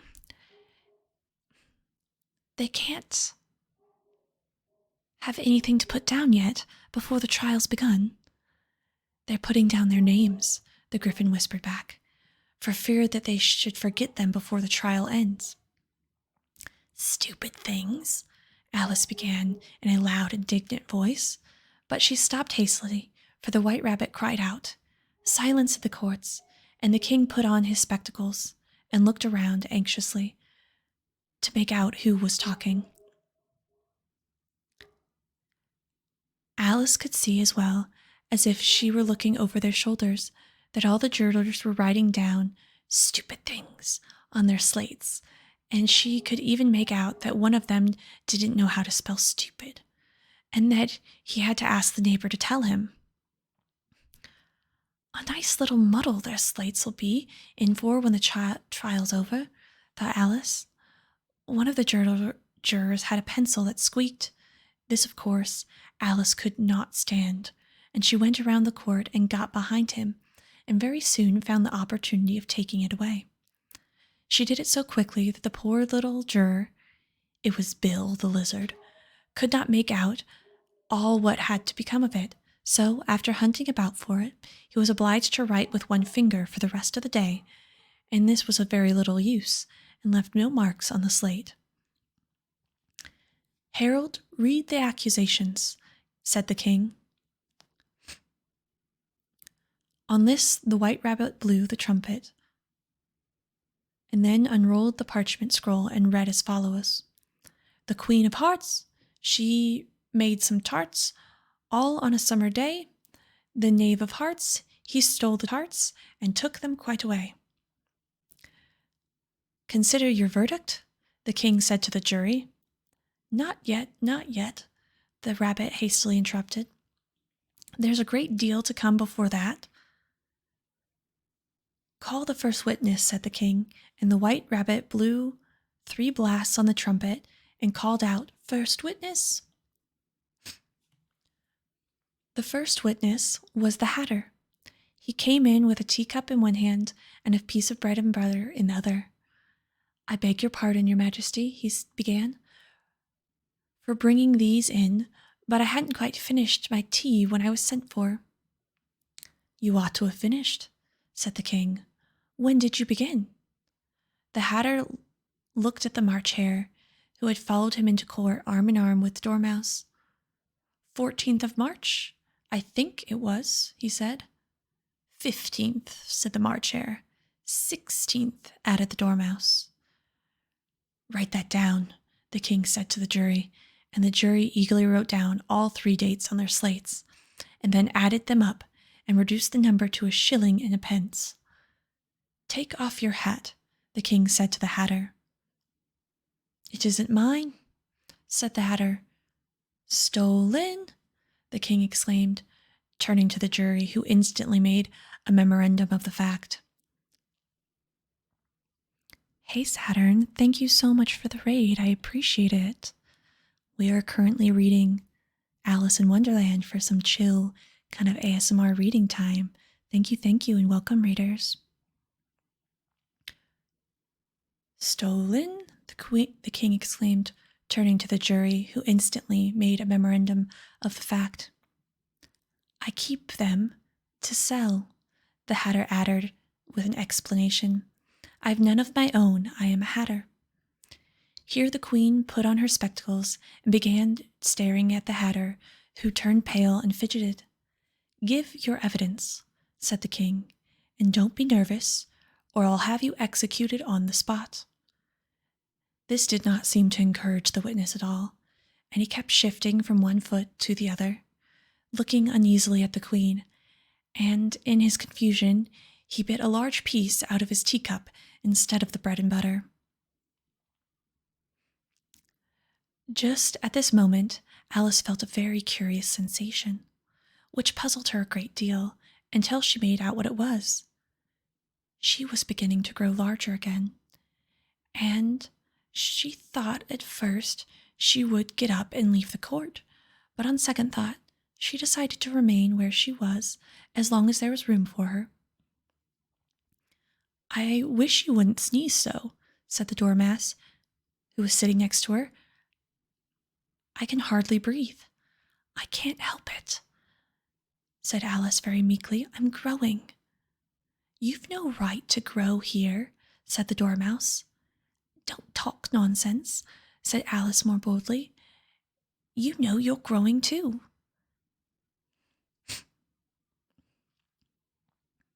"Hey, Thuggin. Welcome. All this time, the queen had never left off staring at the Hatter, and just as the Dormouse crossed the court, she said to one of the officers of the court, "Bring me the list of the singers in the last court," of which the wretched Hatter trembled so, and he shook both of his shoes off. "Give me your evidence," the king repeated angrily, "or I'll have you executed, whether you're nervous or not."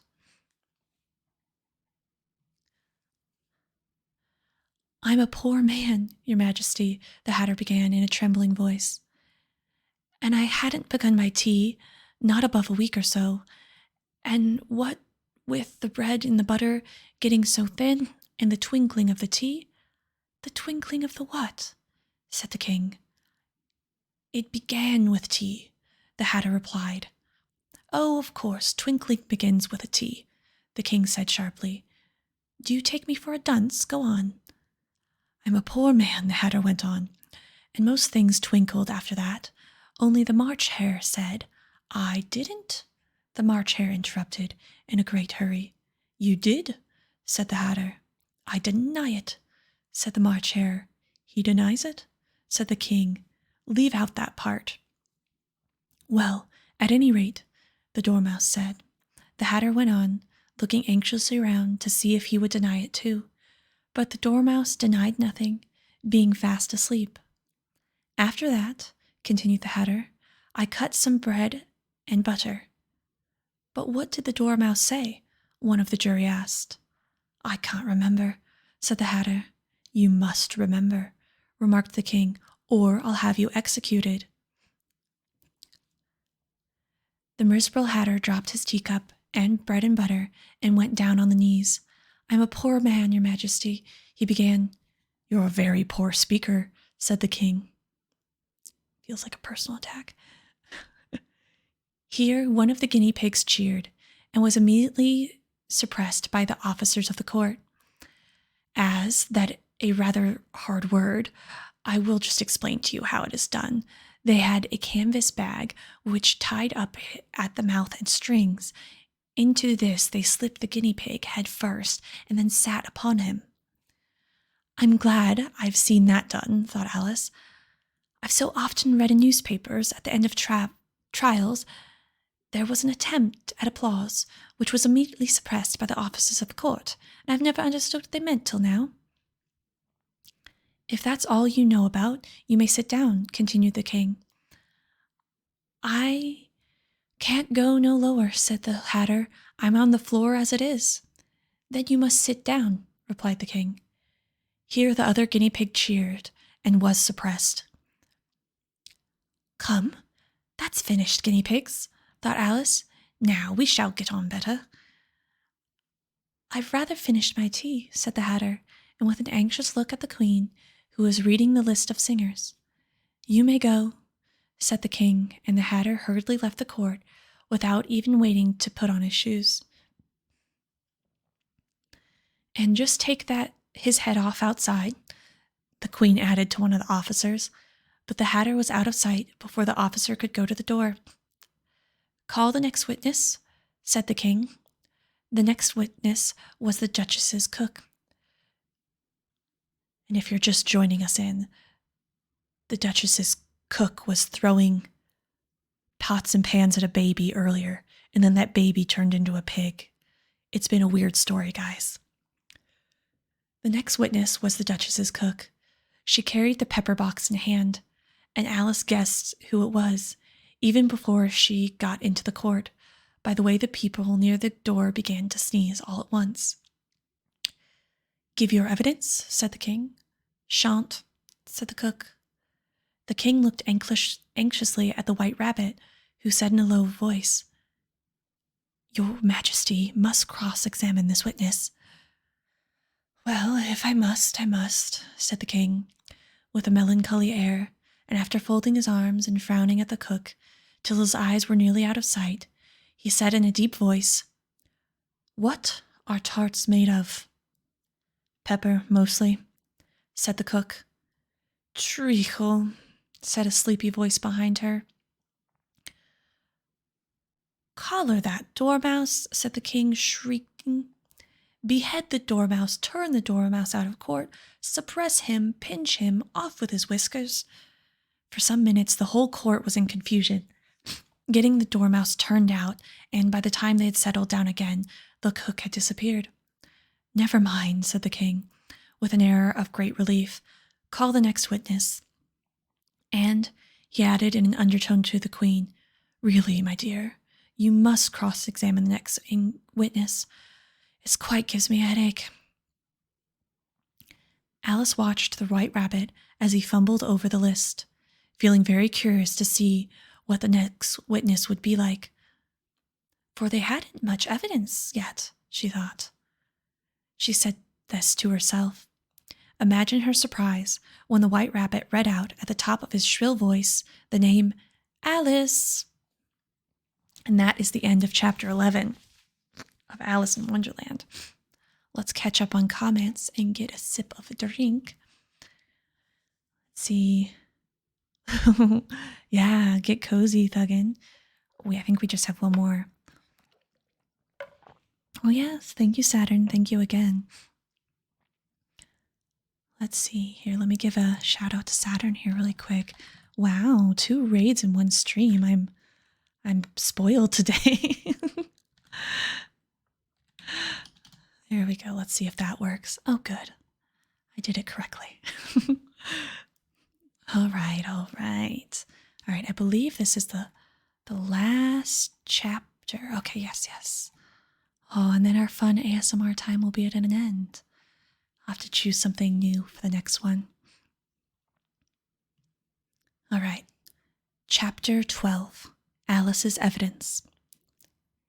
Here, cried Alice, quite forgetting in a flurry of moment how large she had grown in the last few minutes, and she jumped up in a hurry that she tipped over the jury box with the end of her skirt, setting up the jurymen on all heads of the crowd below, and there they lay sprawled about, reminding her very much of a globe of a goldfish she had accidentally upset the week before. "Oh, I beg your pardon," she exclaimed in a tone of great dismay, and began picking them up again as quickly as she could, for the accident of the goldfish kept running in her head, and she had a vague sort of idea that she must collect them at once and put them into the jury box, or they should die. "The trial cannot proceed," said the king in a very grave tone, "until all the jurymen are back in their proper places. All," he repeated with great emphasis, looking hard at Alice as he did so. Alice looked at the jury box and saw that, in her haste, she had put the lizard in head downwards, and the poor little thing was waving his tail about in a melancholy way, being quite unable to move. She soon got it out again and put it right. "Not that it signifies much," she said to herself. "I should think it would be quite as much use in the trial, any way up as any other." Wow, sick burn, Alice. As soon as the jury had little recovered from the shock of being upset, their slates and pencils had been found and handed back to them. They set to work very diligently to write out a history of the incident, all except the lizard, who seemed too much overcome to do anything but sit with its mouth open, gazing up into the roof of the court. "What do you know about this business?" the king said to Alice. "Nothing," said Alice. "Nothing whatever?" persisted the king. "Nothing whatever," said Alice. "That's very important," the king said, turning to the jury.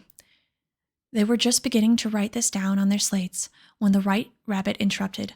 "Unimportant, your majesty means, of course," he said in a very respectful tone, but frowning and making faces at him as he spoke. "Unimportant, of course, I meant," the king added hastily, and went on to himself in an undertone. "Important, unimportant, unimportant, and important," as if he were trying which word sounded best. Some of the jury wrote down important and some unimportant. Alice could see this, as she were near enough to look at their slates. "But it doesn't matter a bit," she thought to herself. At this moment, the king, who had been for some time busily writing in his notebook, cackled out, "Silence," and read out from his book, "Rule 42. All persons more than a mile high to leave the court." Everybody looked at Alice. "I'm not a mile high," said Alice. "You are," said the king. "Nearly 2 miles high," added the queen. "Well, I shan't go at any rate," said Alice. Besides, that's not a regular rule. You just invented it, just now. It's the oldest rule in the book, said the king. Then it ought to be number 1, said Alice. The king turned pale and shut his notebook hastily. Consider your verdict, he said to the jury in a low, trembling voice. There's more evidence yet to come, please, your majesty, said the White Rabbit, jumping up in a hurry. This paper has just been picked up. What's in it? Said the Queen. I haven't opened it yet, said the White Rabbit, but it seems to be a letter written by the prisoner to somebody else. It must have been that, said the king, unless it's written to nobody, which isn't unusual, you know. Who's it directed to? Said one of the jurymen. It isn't directed at all, said the White Rabbit. In fact, there's nothing written on the outside. He unfolded the paper as he spoke and added, It isn't a letter at all. It's a set of verses. Are they in the prisoner's handwriting? Asked another juryman. No, they're not, said the White Rabbit. And that's the queerest thing about it. The jury looked very puzzled. He must have imitated someone else's hand, said the king. The jury all brightened up at once. Please, your majesty, said the knave.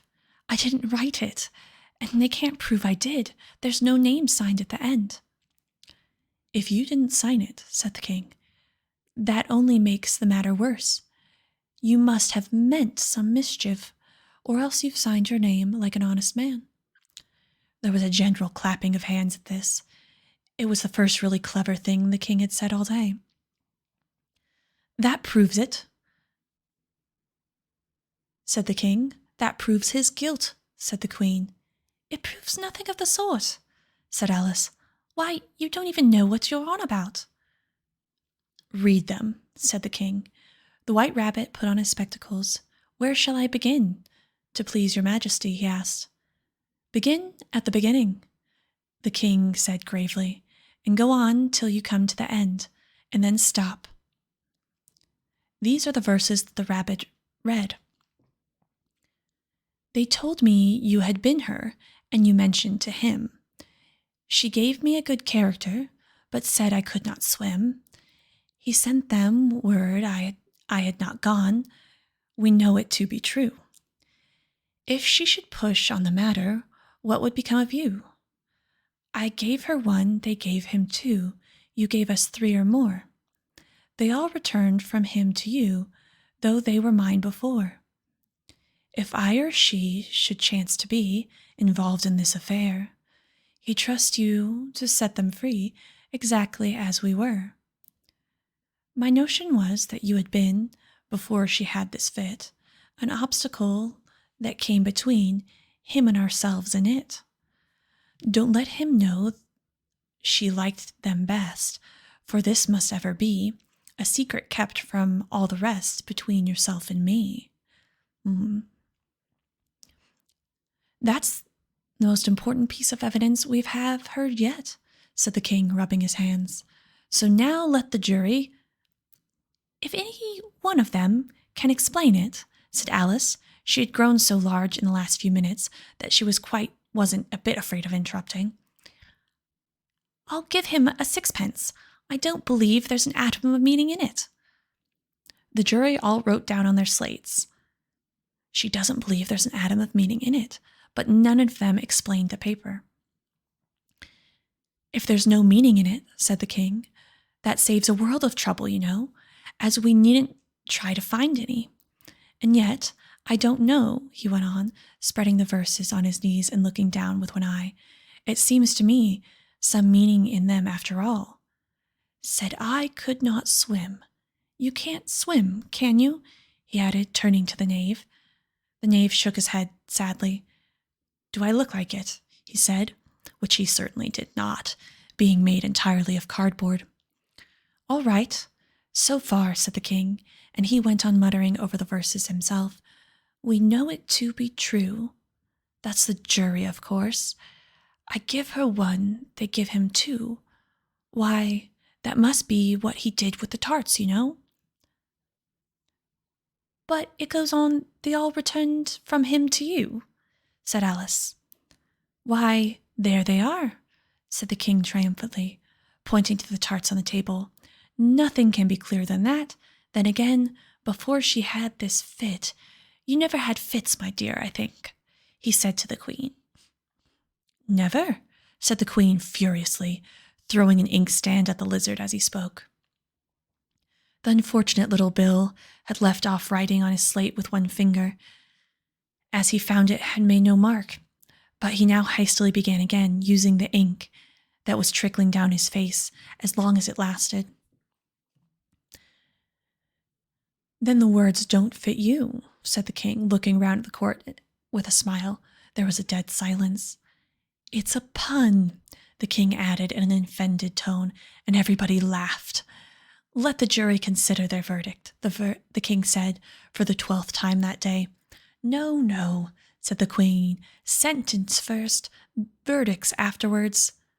Stuff and nonsense, said Alice loudly. The idea of having the sentencing first. Hold your tongue, the queen said, turning purple. I won't. Off with her head, the queen shouted at the top of her voice.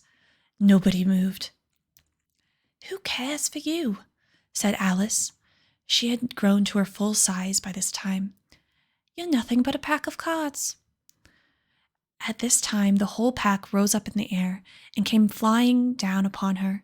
She gave a little scream, half of fright and half of anger, and tried to beat them off, and found herself lying on the bank, with her hands in the lap of her sister, who was gently brushing away some dead leaves that had fluttered down from the trees upon her.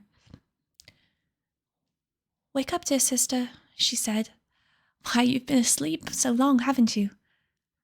Oh, I've just had such a curious dream, said Alice, and she told her sister as well as she could remember them.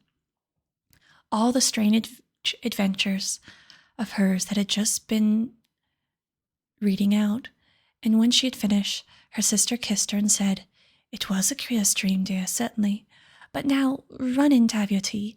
It's getting late. So Alice got up and ran off, thinking while she ran, as well as she might, what a wonderful dream it had been. But her sister sat still just as she had left her, leaning her head on her hand, watching the setting sun, and thinking of little Alice and all her wonderful adventures, till she too began dreaming after a fashion. And this was her dream. First, she dreamed of little Alice herself, and once again the teeny hands were clasped upon her knee, and the bright, eager eyes were upon her, looking into hers. She could hear the very tones of her voice, and see the queer little toss of her head to keep back the wandering hairs that would always get in her eyes. And still, as she listened, or seemed to listen, the whole place around her became alive with strange creatures of her sister's dream. The long grass rustled at her feet as the white rabbit hurried by. The frightened mouse splashed his way through the neighboring pool. She could hear the rattle of the teacups as the March Hare and his friends shared their never-ending meal, and the shrill voice of the queen ordering off her unfortunate guests to execution. Once more, the pig baby was sneezing on the Duchess's knee, while the plates and dishes crashed around it. Once more, the shriek of the griffin, the squeaking of the lizard's slate pencil, and the choking of the suppressed guinea pigs filled the air, mixed up with the distant sobs of the miserable mock turtle. So she sat on, with eyes closed, half believing herself in Wonderland, though she knew she had but to open them again, and all would change to dull reality. The grass would be only rustling in the wind, the pool rippling to the waving of the reeds, the rattling teacups would change to tinkling sheep bells, and the queen's shrill cries to the voice of the shepherd boy. The sneeze of the baby, the shriek of the griffin, and all the other queer noises would change, she knew, to the confused clamor of the busy farmland, while the lowing of the cattle in the distance would take the place of the mock turtle's heavy sobs. Lastly, she pictured to herself how this time, the same little sister of hers would, in after time, begin to be herself a grown woman, and how she would keep, through all the riper years, the simple and loving heart of her childhood, and how she would gather about her other little children and make their eyes bright and eager with a mini strange tale, perhaps even with the dream of Wonderland so long ago. How she could feel with all their simple sorrows and find a pleasure in all their simple joys, remembering her own child life and the happy summer days. The end. And that is the end of Alice in Wonderland. What a queer tale to offer up some of their language. Thank you, Fagin, for the stretch. Oh, goodness knows I need it. I always sit so still while I'm reading that. Oh, man. Oh, thanks for sticking around, guys, all the way till the end of that. That was a pretty long, that's my longest reading of things, 2.5 hours. But now we're done with Alice in Wonderland. Oh, thank you for the hydrate. Perfect. That's the end of my water. Worked out just fine. Oh, man. So what? Oh. You guys should have told me my chat wasn't in the right place. That's what I get for changing things right before stream. Anyway, I hope you enjoyed this.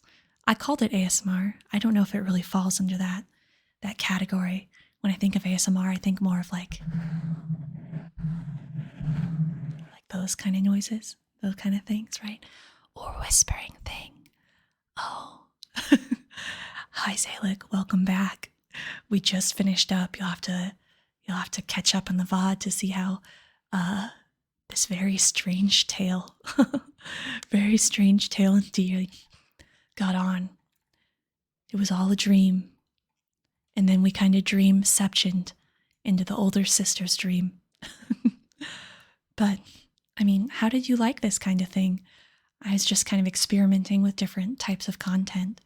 I get really relaxed while we're reading and doing this kind of thing, but I, of course, can do it on my own time and not drag you guys into it if you don't like it. But yeah, I just thought it was a little different. Of course, the only challenge is finding stuff to read, because it has to be like out of copyright for me to sit here on stream and read it. But there's a whole library of, out of copyright things. And I was going to maybe poke around and see if someone would offer up their fanfic. But yeah. Anyway, thanks for joining today. Let me really quick see who's on, who we can raid over to. Pay it forward since I got 2 raids today. Oh, let's see. Oh, Sarah's on. Okay. Unless anybody has somebody else to raid to, I'll send you over to Sarah. She's having she's having a fundraiser for her new model, and I really love her. She's just super sweet. Her model is super adorable too. But let's head on over and raid to her. See if I can do this right. All right. There we go. Start that raid. Anyway, I'll meet you guys over there. Thank you again for coming to this special little ASMR stream. I'll be on later this week. Not tomorrow. I work 2 jobs tomorrow, but I'll be on later to play. Bye, guys. Thanks, Majestic. Bye.